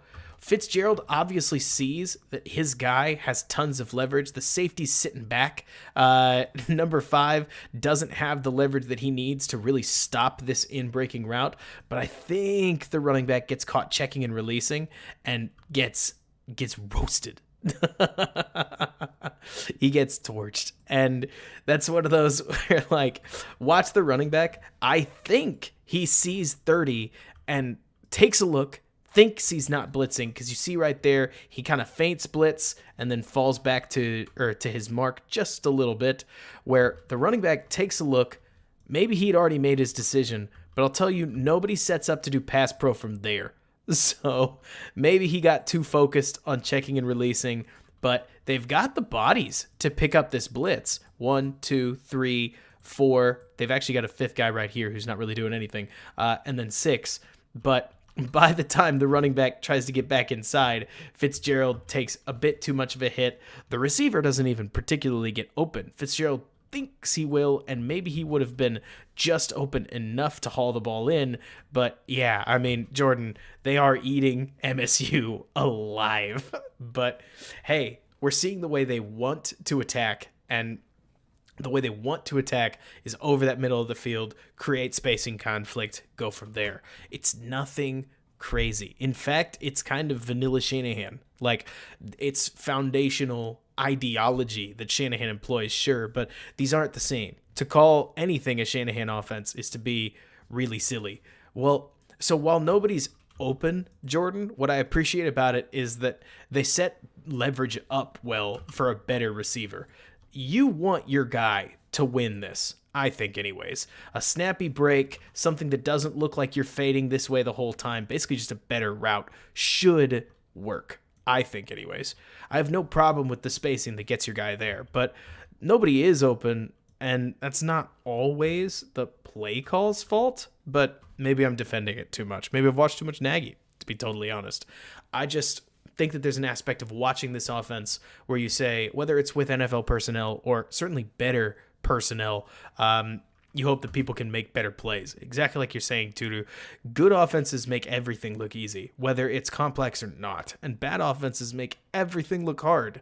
And Bears fans have seen a lot of offenses look really hard. Here's hoping that the next year's won't. 3rd and 20, we aren't going to see much. That's for sure. But they get 12 yards back just off of a basic sail concept. Deep route right there. Like that route. I don't know, I guess, or what would you call it, an out. And then just a flat route. They find it. They try to go for it because they get 12, which I think must have been more than they expected. And would you believe it, in yet another moment of deep and intense sadness, they're going to false start on the next play after this. Like, the quality control for this game is ugly. There is not a lot of good in terms of the execution. Some neat play calls, some fun designs for sure, but it's not like they're just pumping out hits here. They false start for, I think, the second time. Add in the delay of game. That's 3 pre-snap penalties. That's a fumbled snap. Like, way too many mistakes to beat Alabama, let alone too many mistakes to actually like put points on the board. But so they move on. Next set. Let's see here. They're going to run inside zone out of the bunch again. It still keeps generating like solid lanes. It's cool watching this, honestly. If anything, because I forgot that you could run inside zone and run it decently, because the Bears spent years, mainly 2018, 2019, trying to run inside zone, and it did not work. It did not work at all. I fully expect, by the way, too, you ask about Bears running shotgun. I don't think they're going to run the pistol. Certainly, I don't think they're going to bump the running back up every time, but I do think they're going to run a lot more shotgun than they did. Especially, I think we may see some under center. It's hard to tell how much influence Getsy took from Green Bay, but some at the very least. The entire thing is pistol. Like the Moorhead offense is going to be, I think, a little bit too in Getsy's mind to not run to not run a lot of shotgun. I expect a lot of shotgun though, which means they got to find a center that can snap the ball out of the shotgun, because Whitehair sure couldn't, at least not consistently. I'm by no means trying to just dunk on the guy, but that is a really, really weird play. Not play. Reinhard, great to see you. What's up? This play, by the way, this is that star defender just cutting out. I think they try to run that same play earlier where we saw the wide receiver hop out, block here, but the star defender anticipates it, powers past him, and blows this up. Running back tries to turn it up inside, but nobody's really trying to be there. Drew, are you saying who's better at guard or who's better at center? Because I feel like right now the talk of the town has been trying to figure out who the center is. But I'm sitting here just wanting to sign Brian Allen, sign Ben Jones, sign one of these veteran centers. Ryan Jensen, sure, maybe, but get that center established, because I think finding one in the draft would be a beating. Like, to me personally, I think there's major value in having a rookie quarterback with a center that knows what they're doing, right? Make it to where the center can make the calls if he needs to, and it's not a sophomore center, for crying out loud, like they had with Sam Mustipher. So if Brian Allen's here, that means that he can make the best protection call possible, and sure, Fields can adjust it, but at the very least, you've got a little bit of a coach on the field presence. I've sold myself too much on this idea to back off from it now. Even if it was one of the best center prospects in the draft somehow fell to 39, which Lindbaum won't. But if they did, they would still be playing NFL center for the first time, which maybe you get a Justin Fields, Jeff Saturday thing. Maybe I'm overrating it, but I think that veteran presence would be awfully helpful in a year where Fields is now going to be in his third offense in 3 years. If you count Ohio State, whatever happened in last year's Nagy offense, and then also this new Getsy offense. Give the kid a veteran center so that he's got somebody that's going to work with him, but that's just me anyways. So now here on third down, we've got a cheeky little rollout play where they're going to go, it's kind of spacing-esque, like curl there. I think there's a curl there and a flat there that's trying to take advantage of this mismatch that they think they've got with the linebacker. So the running back's going to attack, and if you get one of these curls open, sure, you take it, because they're basically both going to sit at the sticks, but the safety's going to come down and take the running back away. What does that mean you do on a rollout? It means you run the ball, right? I have written in my notes that this, to me, was an Eddie Martell moment, which I think that's funny. That's a Replacements reference, which I can't believe I'm saying this, but I only just watched this recently, where very start of the movie, quarterback, former 2-time Super Bowl winner Eddie Martell slides instead of diving forward. And I mean, goodness, had he just dove. He doesn't need to take the hit. I don't need Fitzgerald to be a hero, for crying out loud.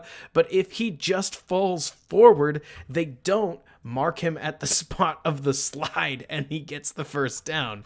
Instead, he slides right there, still gets touched up the same way that he would if he fell forward, and they have to punt on 4th and 1, which maybe they thought, maybe they just didn't want to punt or play 4th and 1 from roughly the 42, but that to me was funny to watch, because you can even see Fitzgerald mad that they didn't give him the yards, but that's a fair marking at that point. There he is, upset, number 7. So now we get some good ones. Well, we get a good play and a bad one. So this is called Seattle. It's actually even in the Nagy playbook. It's become more and more and more consistent, or common across playbooks, but it looks like this, and this guy's the primary, right? Where you're going to have 2 posts of varying depths. They're going to ideally clear out pretty much every defender in that area, and when it works, it looks like this. Snap the ball, Nick. Show him what it looks like. Where you've got the receiver cutting outside. Look at all that space. Cole Kmet ran one of these earlier in the year and was equally open, and he catches it and goes right down. Great gain. Really nice play. Not new, as a matter of fact, but it happens. It's nice to see, if anything, that it's in the Moorhead playbook, but more than anything, it's just a fun play to watch. And then this happens, right? Immediately after that, not just the flickering camera, I'll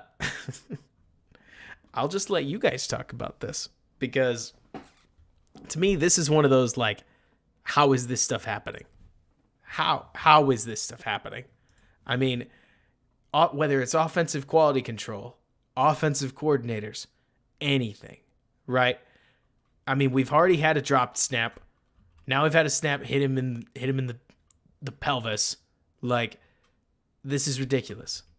I can't believe this happened. This offense deserved to score 0 points at the end of the day.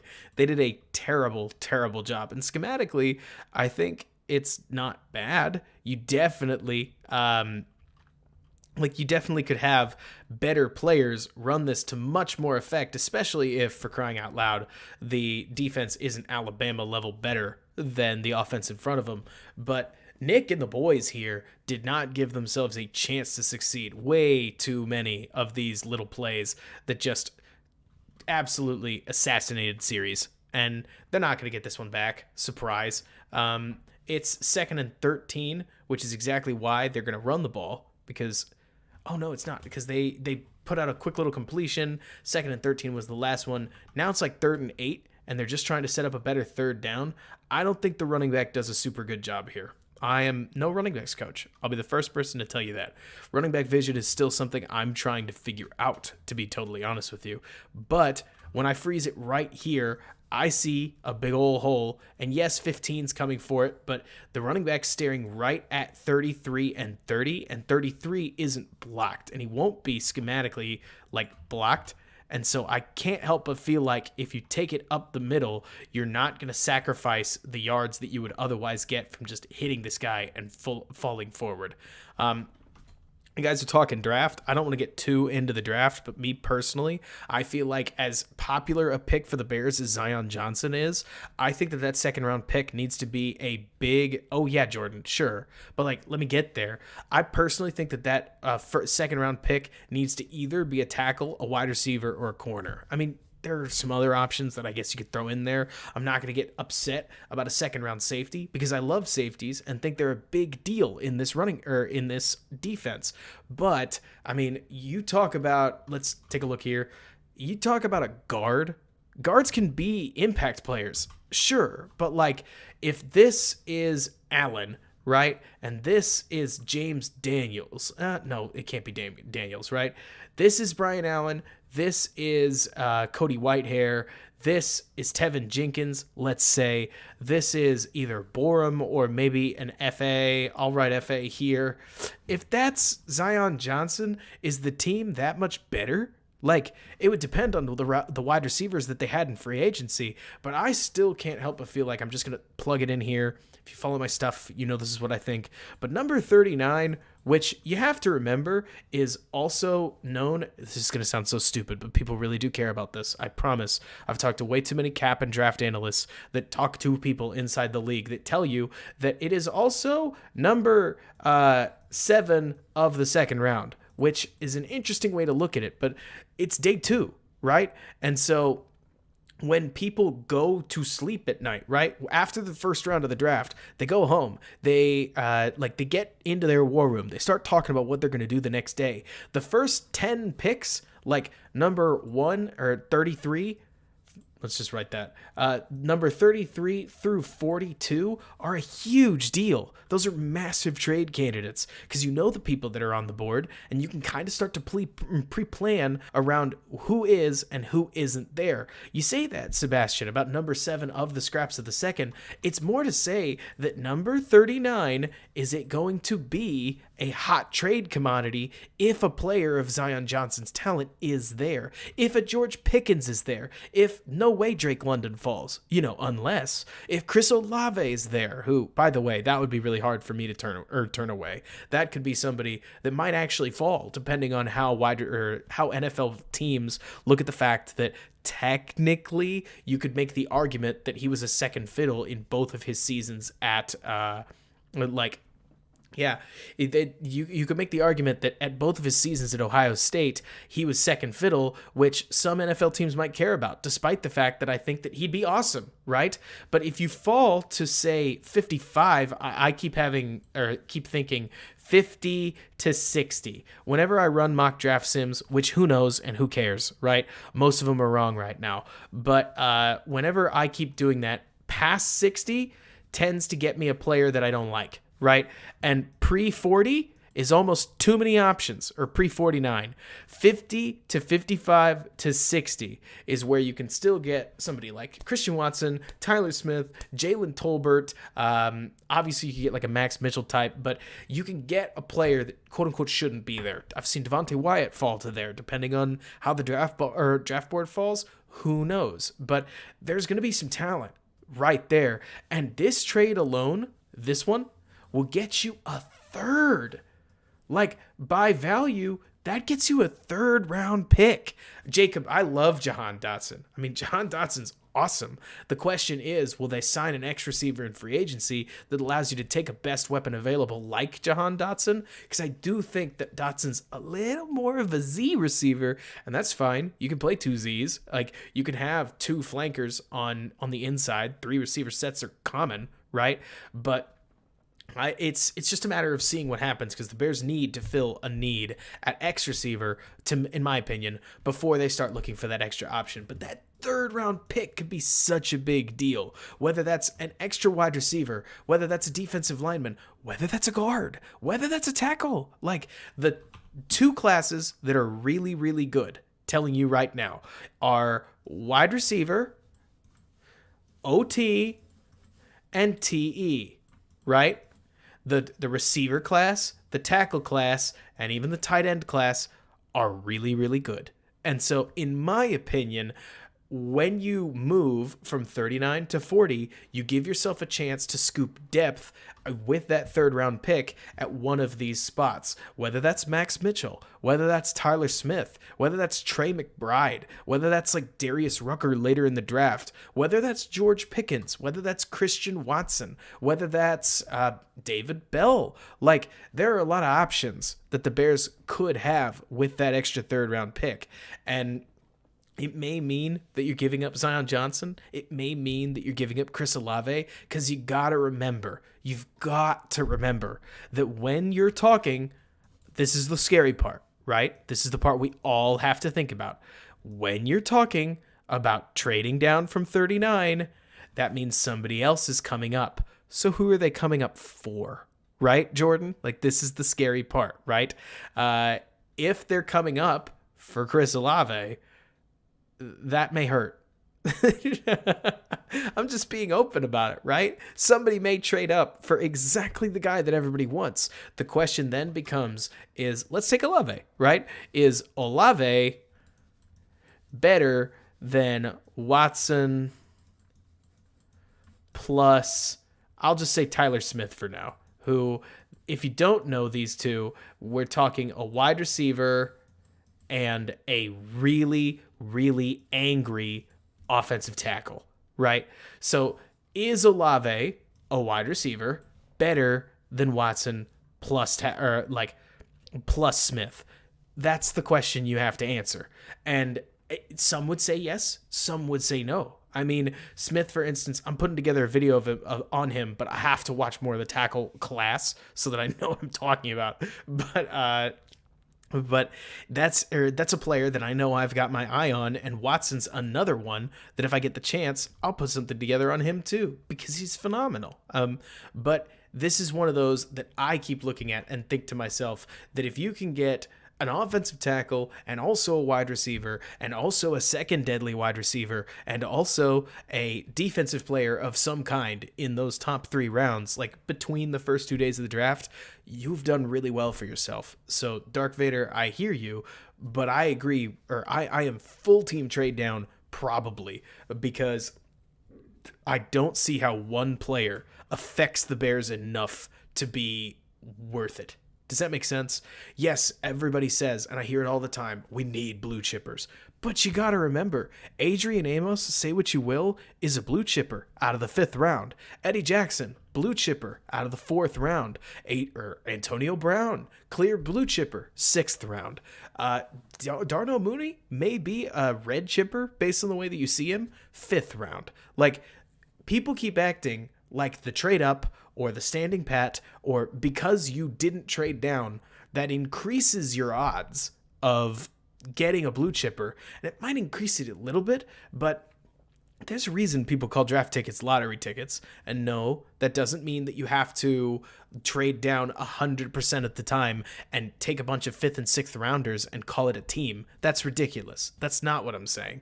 But it's more to say that if you fall, or if you go down a couple slots, especially in a draft, that if you ask me, from pick number 1 to pick number 135, Jordan, I'm interested to hear, because I know you've got your head in the draft, where you think the cutoff is. I think this class is very good there. Whether it's the guard Jamari Sawyer, whether it's others in the draft. I mean, like, there is a lot of talent in this draft between those first 4 rounds. I think it falls off after that.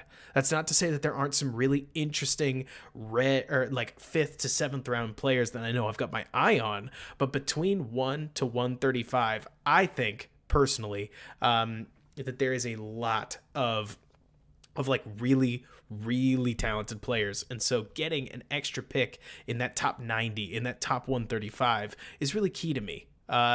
So I would personally take 3 picks over 2, even if those picks are between 55 and 90. But that's just where my head's at. We'll see what happens. I don't get to choose, right? But yeah, exactly, Alexander. You picked it up. Blue chipper, red chipper, blue chipper, really good. Theoretically, it's your Hall of Famer. It's Roquan Smith. It's Khalil Mack. It's, believe it or not, Robert Quinn, who showed that last season. Red chipper was supposedly Kyle Fuller in his day. Right now, Eddie Jackson still qualifies as a red chipper, but he barely makes it. I'm one of Eddie Jackson's biggest fans. I personally think he's a blue chipper, but I'm not a dingus. I know what he looks at, or what he looks like on the outside. He is at best a red chipper, and I'm being too nice at that point. You're hoping Tevin Jenkins is a blue chipper. You hope that Justin Fields is a blue chipper, but you get the idea.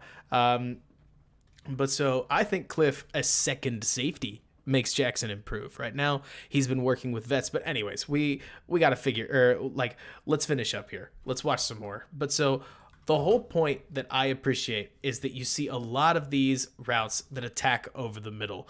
Little things like this, right? Where it's not a matter of timing. It's a matter of getting open and trying to attack that middle of the field. Hard to tell how much of this is customized to Nick Fitzgerald, who had a terrible game. But Bama makes a play here, knocks the ball down. We'll go through a little bit more of this. We don't have much left. In fact, I think we have one more series before the game just got flat out of hand, and then we'll talk about some Packers third downs, and you can just ooh and ah, because the Packers offense, I hate saying this. I am a Bears fan, and I do not like the Packers, but their offense was awesome. Like, the fact that they only scored 13 points, 10 points against San Francisco, criminal. I can't believe it. I love the fact, by the way, they're getting smoked here. It happens. It's Alabama. But I do like the fact that they go from, what is it? Oh, they actually snap it without the running back moving over. There's for one, right? But at this point, they run a quarterback draw off of something that looks a lot like that screen that they ran earlier, and it creates some space. I mean, it would be fun to watch Fields running this. But yeah, Dark Vader. Fitzgerald was scared of the Bama defense, but I hate it, Donald. I do. Like, that Packers offense is just beautiful and easy. Tolis, Fields wasn't very good passing up the middle, but I'll remind you that most rookies aren't, statistically speaking anyways. I mean, I try to remain grounded in whatever I do, and yes, Fields is a lot better passing outside the numbers than he was inside, but generally speaking, let's think conceptually. We'll talk about this at a later time, but there's nothing harder for rookies than recognizing that in the NFL, let's pretend for a minute that the circles that I'm drawing is each player's effective area, right? So that's how far can you reasonably expect each player to play based on their speed, right? In the NFL, all these bubbles get a little bit bigger, and it's like you have to relearn football to some degree because you have to recognize that what was open in college ain't open anymore. And what the NFL's open is a much smaller, tighter window that you just have to trigger on and make the throw because life's hard, baby. And that's something that I feel like especially affects the middle of the field, where as you can see, we went from 2 overlaps to closer to 5. I mean, where linebackers go and where how safeties move and the way that everybody shifts around the middle of the field. Like, you're right, Jordan. He had some seeds over the middle, especially seam throws where everybody vacated the middle of the field. But just being direct, I mean, whether it's Mac Jones or whether it's Mac Jones, Zach Wilson, or any rookie quarterback, going all the way back, I mean, as far as I can remember, the middle of the field is a consistent struggle area for rookie quarterbacks purely because NFL speed is hard to just adjust to, if that makes sense. Right, Alexander. I mean, that effective radius just increases. And when you're running an out route or throwing an out route, at the end of the day, you're just watching one player. Like, so his effective range gets bigger. Okay, that means that you've got to throw it a little bit sharper, or it's got to be a little bit better.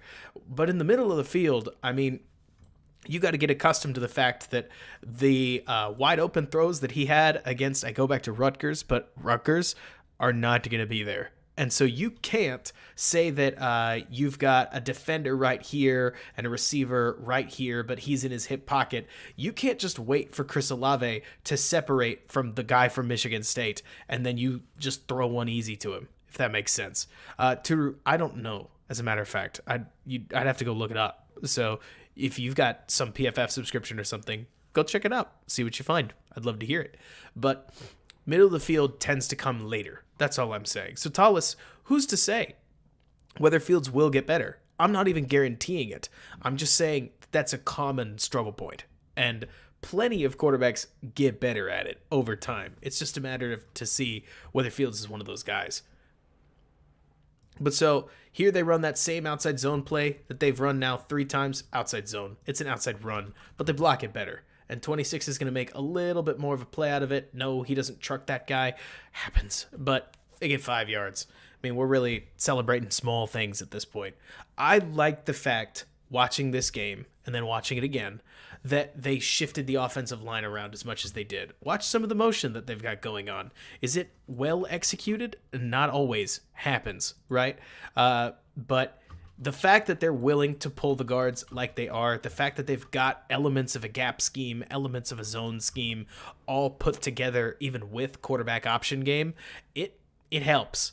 Like, honestly, I think it helps create a more diverse running attack that, especially if the Bears can get some dudes up in the front, they're not necessarily going to turn into the Saints overnight, nor would you expect them to, especially since their offensive game plan might slightly more mirror the Seahawks. And yes, I'm making a direct Russ comparison, but that's just how it's going to go for now, where they're going to beef up the offensive line, they'll add some weapons on the outside, and I don't think the offense will be exactly the same at all. A lot less under center than I think Russ dealt with, but it'll be like a shotgun version of that where they're going to probably try to keep the game generally balanced. Fields has yet throughout his career to succeed in some 40 pass game. Like, you're going to see Fields try for those chunkier yards per attempt. Guys who love average depth of target and yards per attempt, you're going to love Justin Fields.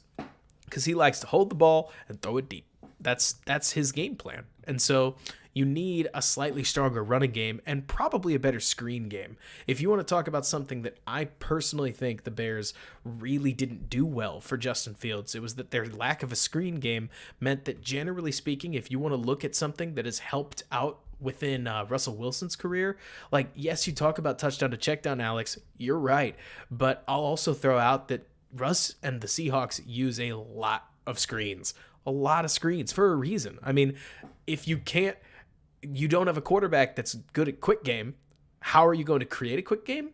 Throw it short to a running back sitting in space. Throw it short to a tight end sitting in space. I mean, screens can get abused, sure. And the last thing you need is a quarterback that's trying to do jump passes off of a screen. But you definitely need, that screen game could help out Fields quite a bit. And censored, I hear you. We do. But there are also so many good edge rushers that I would tell you, in my opinion, you need a good offensive line, but you don't need to go out and create a great one. I think based on what we have seen, right? Whether it is injuries, whether it's, as I just talk over, and you can watch a little bit more of this before we switch, as you look through NFL history, whether it is injuries affecting offensive lines, whether it's just difficulties in differentiating good to great, from what I have understood, having a not bad offensive line is a huge improvement. I'm talking night and day improvement from having a bad offensive line. From there, having a good offensive line is a very solid improvement, especially in the running game. From exactly right, Jordan. It's razor thin.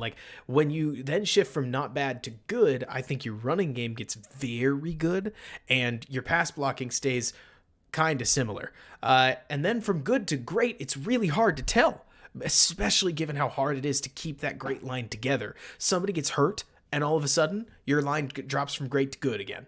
Right? And you're right, Jordan. I mean, Dallas, Cleveland, look at what happened to Baker Mayfield. Poor Baker Mayfield, not really at all. But great offensive lines can make good quarterbacks great. They can make decent quarterbacks good. Great offensive lines are huge. I mean, Jordan, I'll raise you one. The recent Saints offensive line kept the dying embers of a Hall of Famer in Drew Brees competitive. The guys that they had over their last 3 years are why the Saints where they are, in my opinion. And I hear you, Bryson, talking about KC, but they are weird. Kansas City in particular, where Mahomes will just cheat. Yes, the blocking helps, but he'll just run around all over the place. But so it can be kind of hard to tell sometimes, though definitely you take the offensive line away, and when they trotted into the Super Bowl with a not good offensive line, they got wrecked. So I want to see the Bears get a good offensive line. I do. I don't at any point want to suggest that I'm trying to hit not bad and fall, because I think you've got to be able to maintain consistency after injuries happen, because that's normal.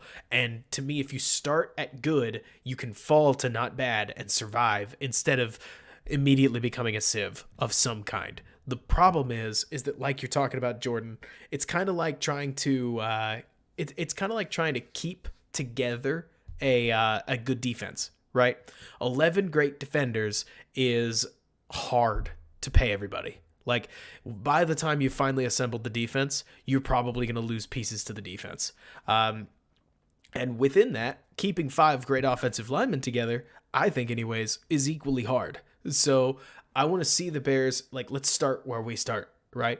We got to go from a bad one to a pretty good one. And I think with Jenkins on the offensive line, wherever he plays, I mean, there are rumblings. We'll see what happens. We'll talk about it another time, because I need to actually look into his tape and kind of figure out who he is, right?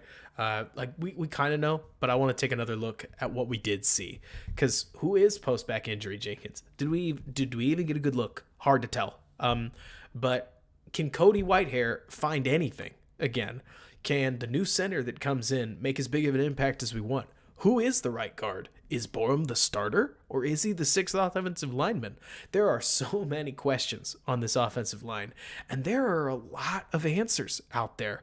Donald picked one. Like, if you shift him to right tackle, maybe he finds it, right? If you get that center and you draft a Tyler Smith or you drafted Tyler Smith, a Jamari Sawyer, plenty of guards out there, even in a weaker guard class, whether it's an offensive tackle that plays guard or not.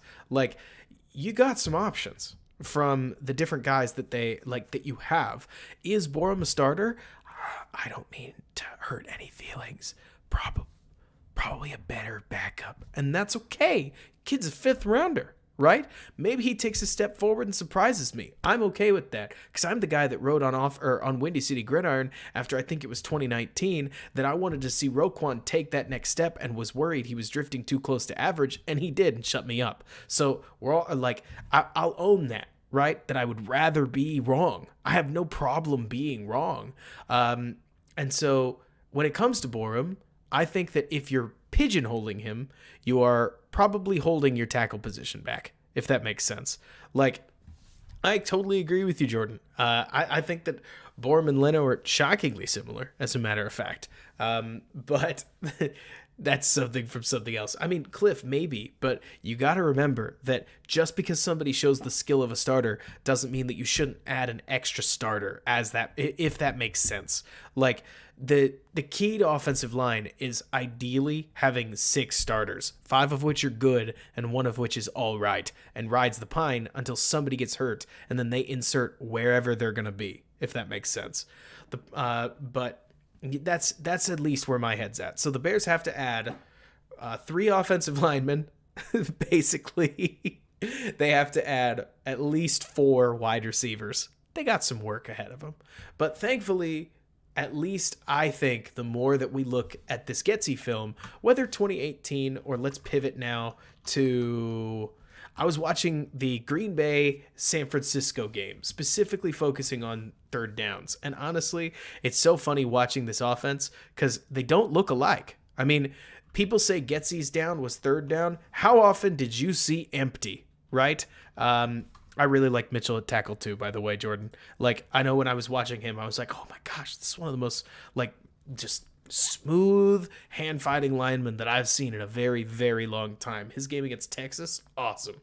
But anyways, how often did we see Moorhead's team go empty, right? The Packers do this all the time. Yes, Case, we got 30 more minutes, actually closer to 20 more minutes. But where do you think that they're going to attack? What do you think they're going to do, right? If the answer is that they're going to run a quick slot fade and get a massive completion, you better believe it, right?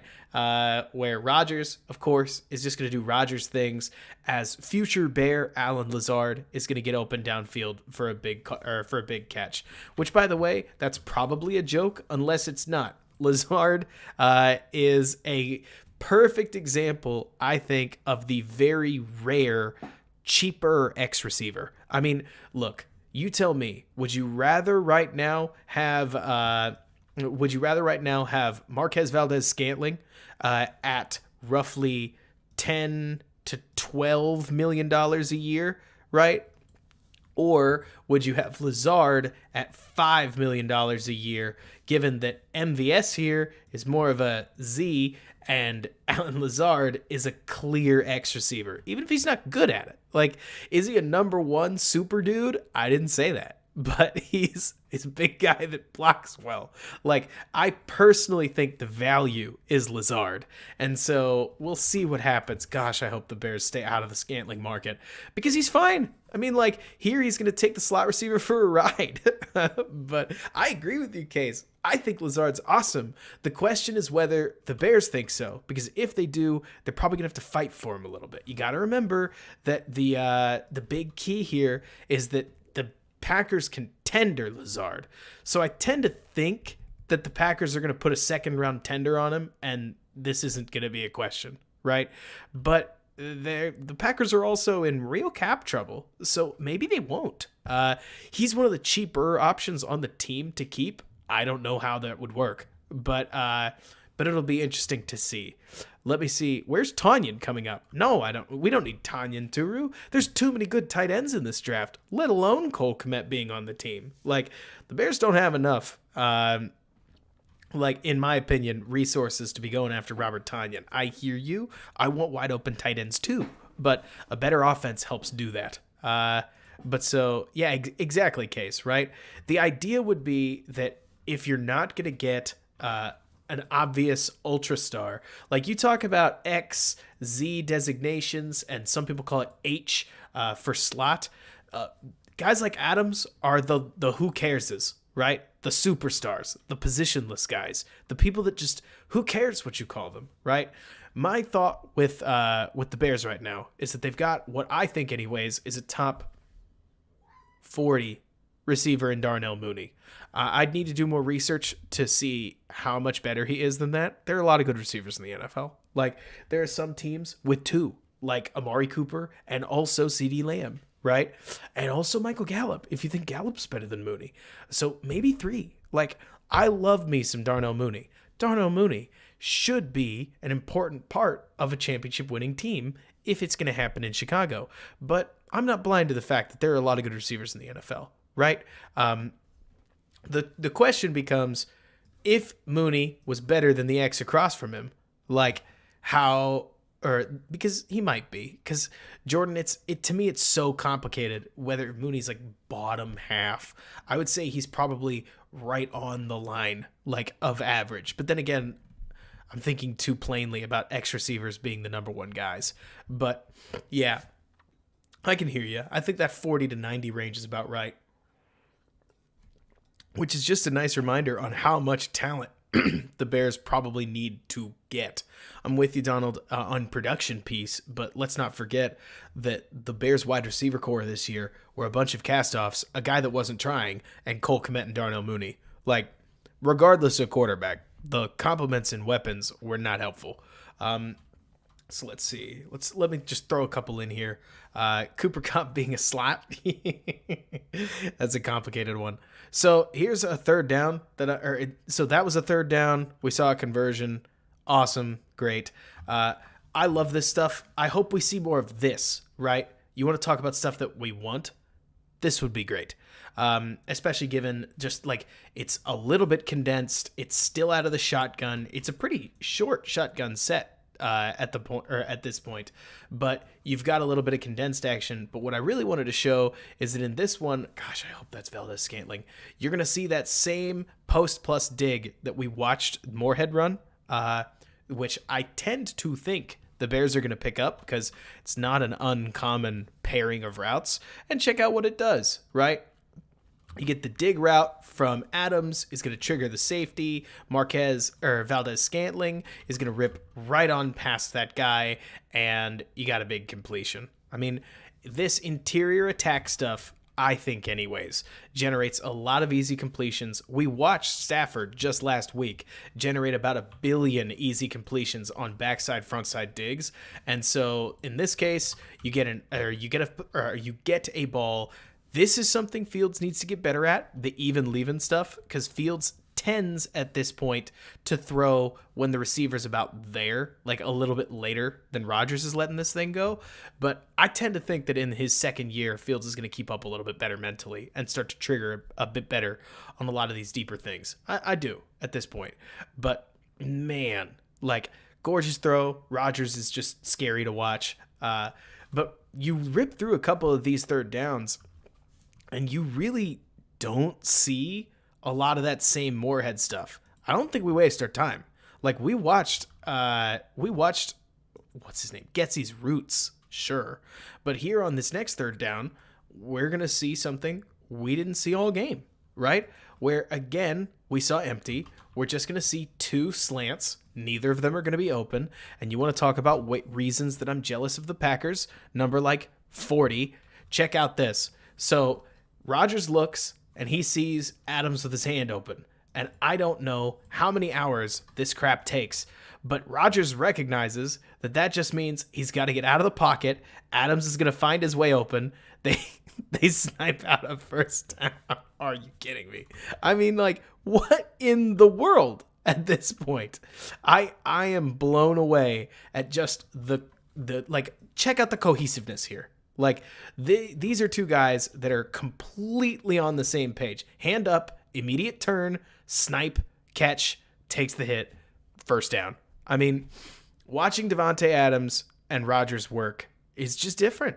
I mean, it's wild, I think, anyways.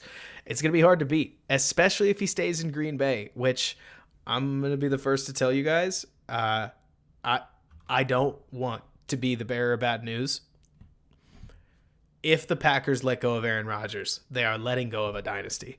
You could say whatever you want about Jordan Love. Oh, giving up on a first-round pick. Oh, that'd be so embarrassing. I hear you. Giving up a Hall of Fame talent and letting him walk out the door for any reason at all, trade capital or not, is asking a lot of yourself.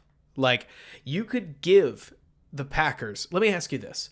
If you gave the Packers 2 first-round picks, 2 second-round picks for Rodgers, and then a first-round pick and a second-round pick for Davante Adams, right?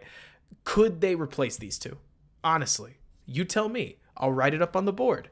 That's 3 firsts over 2 years. So that's 1 in 2020, 1 in 20, or 2 in 2022, and then 1 in 2023, right? And then 3 seconds. Let's say 2, 2022, and then 1 in 2023. Do you think that with these draft picks that they could get better players out of the out of these 6 than Aaron Rodgers and also Davante Adams? I think that's a hard bet for any drafter, Jordan, no matter how killer they are. Like, I hear you. I do. But that is a lot. I mean, fun size, if you believe in Jordan Love, you do. What if they don't? I mean, they've now watched him practice for 2 years. What if they don't? Would that be embarrassing, or would that be shrewd management? I tend to think the latter, you know? Silly question to ask out here. If the Jordan Love pick really is what galvanized Aaron Rodgers to put his MVP hat back on, and he immediately went out and put 2 MVP seasons on the board, was it a good draft pick? Honestly, like, that's a very silly way to look at it, right?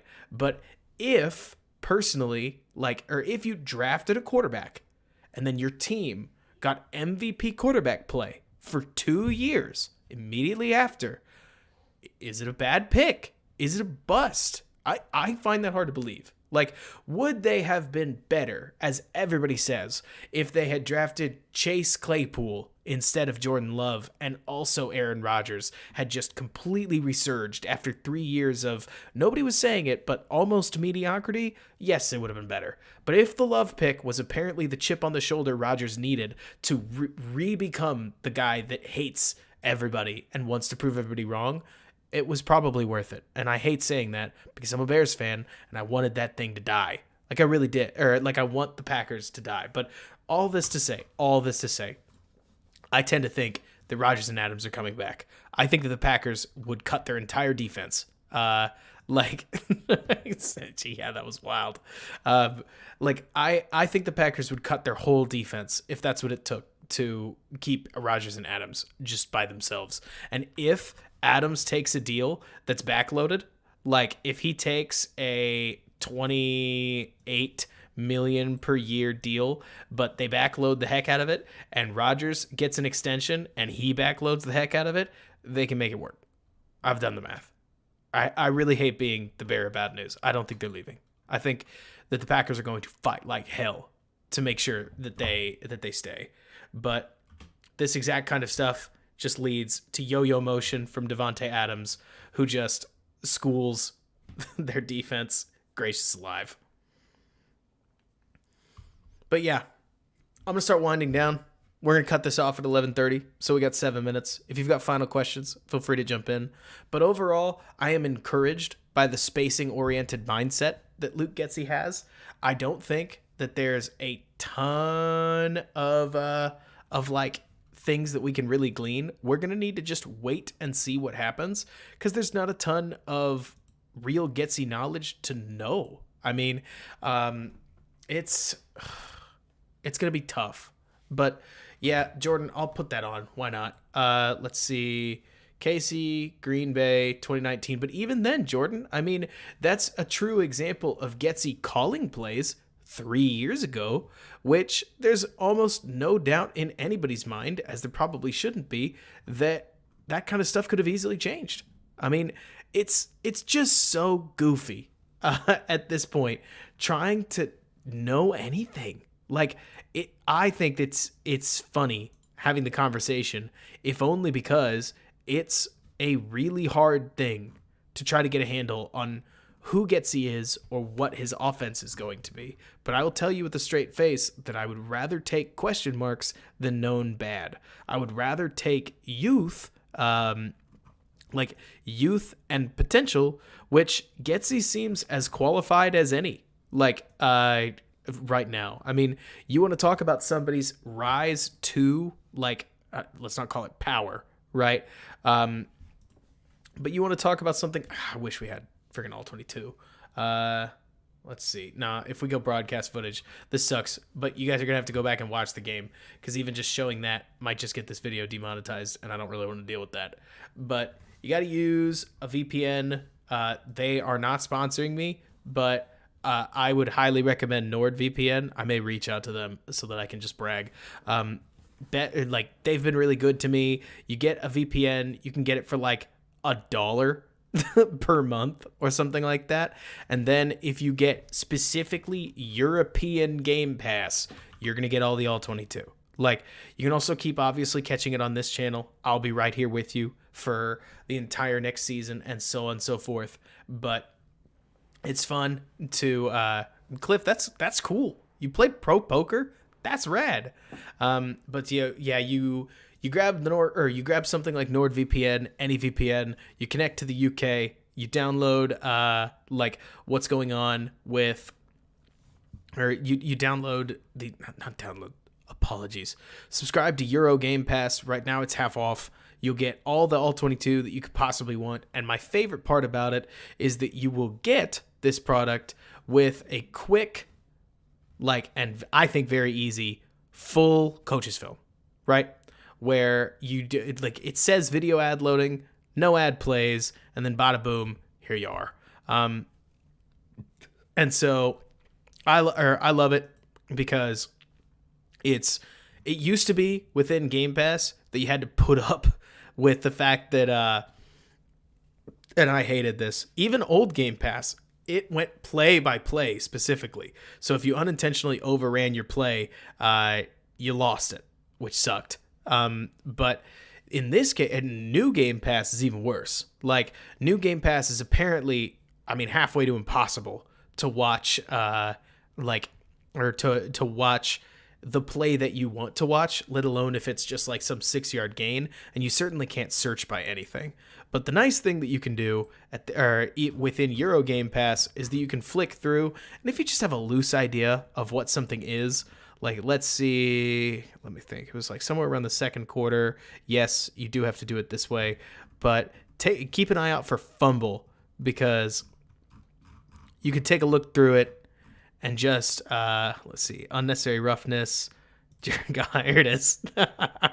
So you can click, and it's not near as good as the old American search function, but you can click on it, and then you can get the play that you want and move on from there. And the neat part is, to me anyways, it's not like this was a problem with old Game Pass, but this is something I like, is that then it keeps going. Like, it's easy for me, somebody who puts video content together, to be very, very excited about the fact that with screen recorders, you could just full size it, screen record it, walk away for like an hour, and then I could just watch through the game in my video editor. But I think it's easy for you guys too. I really do.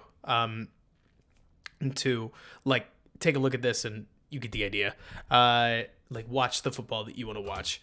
I'm excited about Getsy's offense. Sure, there's a bit of this that's just us watching Mississippi State, talking about how they're spacing over timing, how I think Fields will do better in a spacing over timing. Let's see, spacing over timing offense, but with how different the Packers are, and how Yeah, so with how different the Packers offense was than the Moorhead offense and everything else involved within the Getsy's journey from 2018, for crying out loud, to 2022, like, we don't really know who he's going to be. The question is he going to be better than the offense that Matt Nagy was trotting out? Hard to imagine, no. Right? I mean, maybe I am overestimating him here, but we're talking about an offense that was dead last in passing, regardless of where ranked in rushing, and bottom 4 in offense with all kinds of quarterbacks. I mean, especially getting worse and worse and worse over the last 3 years. So I'm excited. Again, I will take youth and inexperience over experience and proven track record of poor. And there's enough out there, paging Dan Quinn, unfortunately, of proven track record of poor that get hired after good interviews, that somebody like Getsy, that apparently comes well reviewed, Aaron Rodgers, say what you will about him as a person, loves him, and so on. I think that there is a lot of the stuff that is fun to watch, or like at least it should be a fun story to follow, and that to me matters. But exactly like you're saying, Cliff, there's a lot of stuff that I think is, these guys are new. What I think will be fun, right, is that the Bears right now have so much youth that they might get to form their own language. You might actually see the Bears trot out truly their own thing in one way or another, which might be me thinking too hard about it, but they don't have enough experience from other buildings to run somebody else's something. They will on defense, right? They're going to be running their brand of Eberflus's defense. But on offense, it's new guys at almost every single position. Offensive line coach is a new offensive line coach. Wide receivers coach is a stud. But the running backs coach, well, in that case, like I'm not using this enough, but like the offensive coordinator, obviously it's his first time at the gig. The quarterback's coach escapes me on who it is, but you get the idea. There is so much inexperience in this offensive room that while you don't get, I don't know why Darrell Bevel keeps coming to mind, while you don't get, oh, he's worked with somebody like Russell Wilson, or Pep Hamilton is a decent example.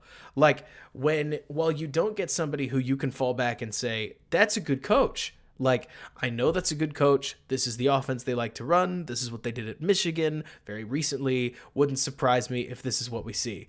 You also don't get somebody who's been fired before. And so I'll take it. Like, we'll see what happens. The Nagy laser thing, I'm glad it's done. Jordan, thanks so much. That's super helpful. Honestly, it looks pretty much like what we were looking at. Like, a little bit of play action, which is nice to see, but it's funny to see that, like, it's still RPOs with a bubble. It's still wide zone and split zone. It's still high-lowing off of stuff. It's still, like, I'm very interested to see what offense that it is that they bring things along. Yes, it's Genoco. You're right. Thank you, Cliff. We'll see what happens. Either way, I'll be right here with you guys, looking to pivot towards a little bit of we'll do a free agency preview. We will.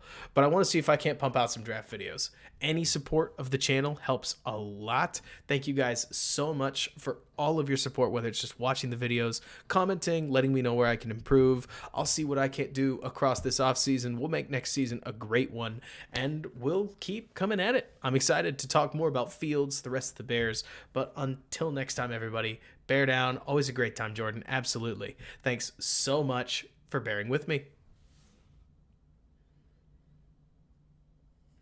Oh, yes. One more thing before I do sign off, I guess. Hit the like button, subscribe. So silly, but all that stuff really helps promote the channel. You have no idea how much that means, so it doesn't have to be money. Even if it's just subscribing, saying, like, you liked the show by liking it, you could dislike it. That actually helps engagement. Please don't, but because it'll hurt my feelings. I'm kidding. Maybe a little bit, though. But that does help. But so you guys have a great one. We'll talk soon. Until next time.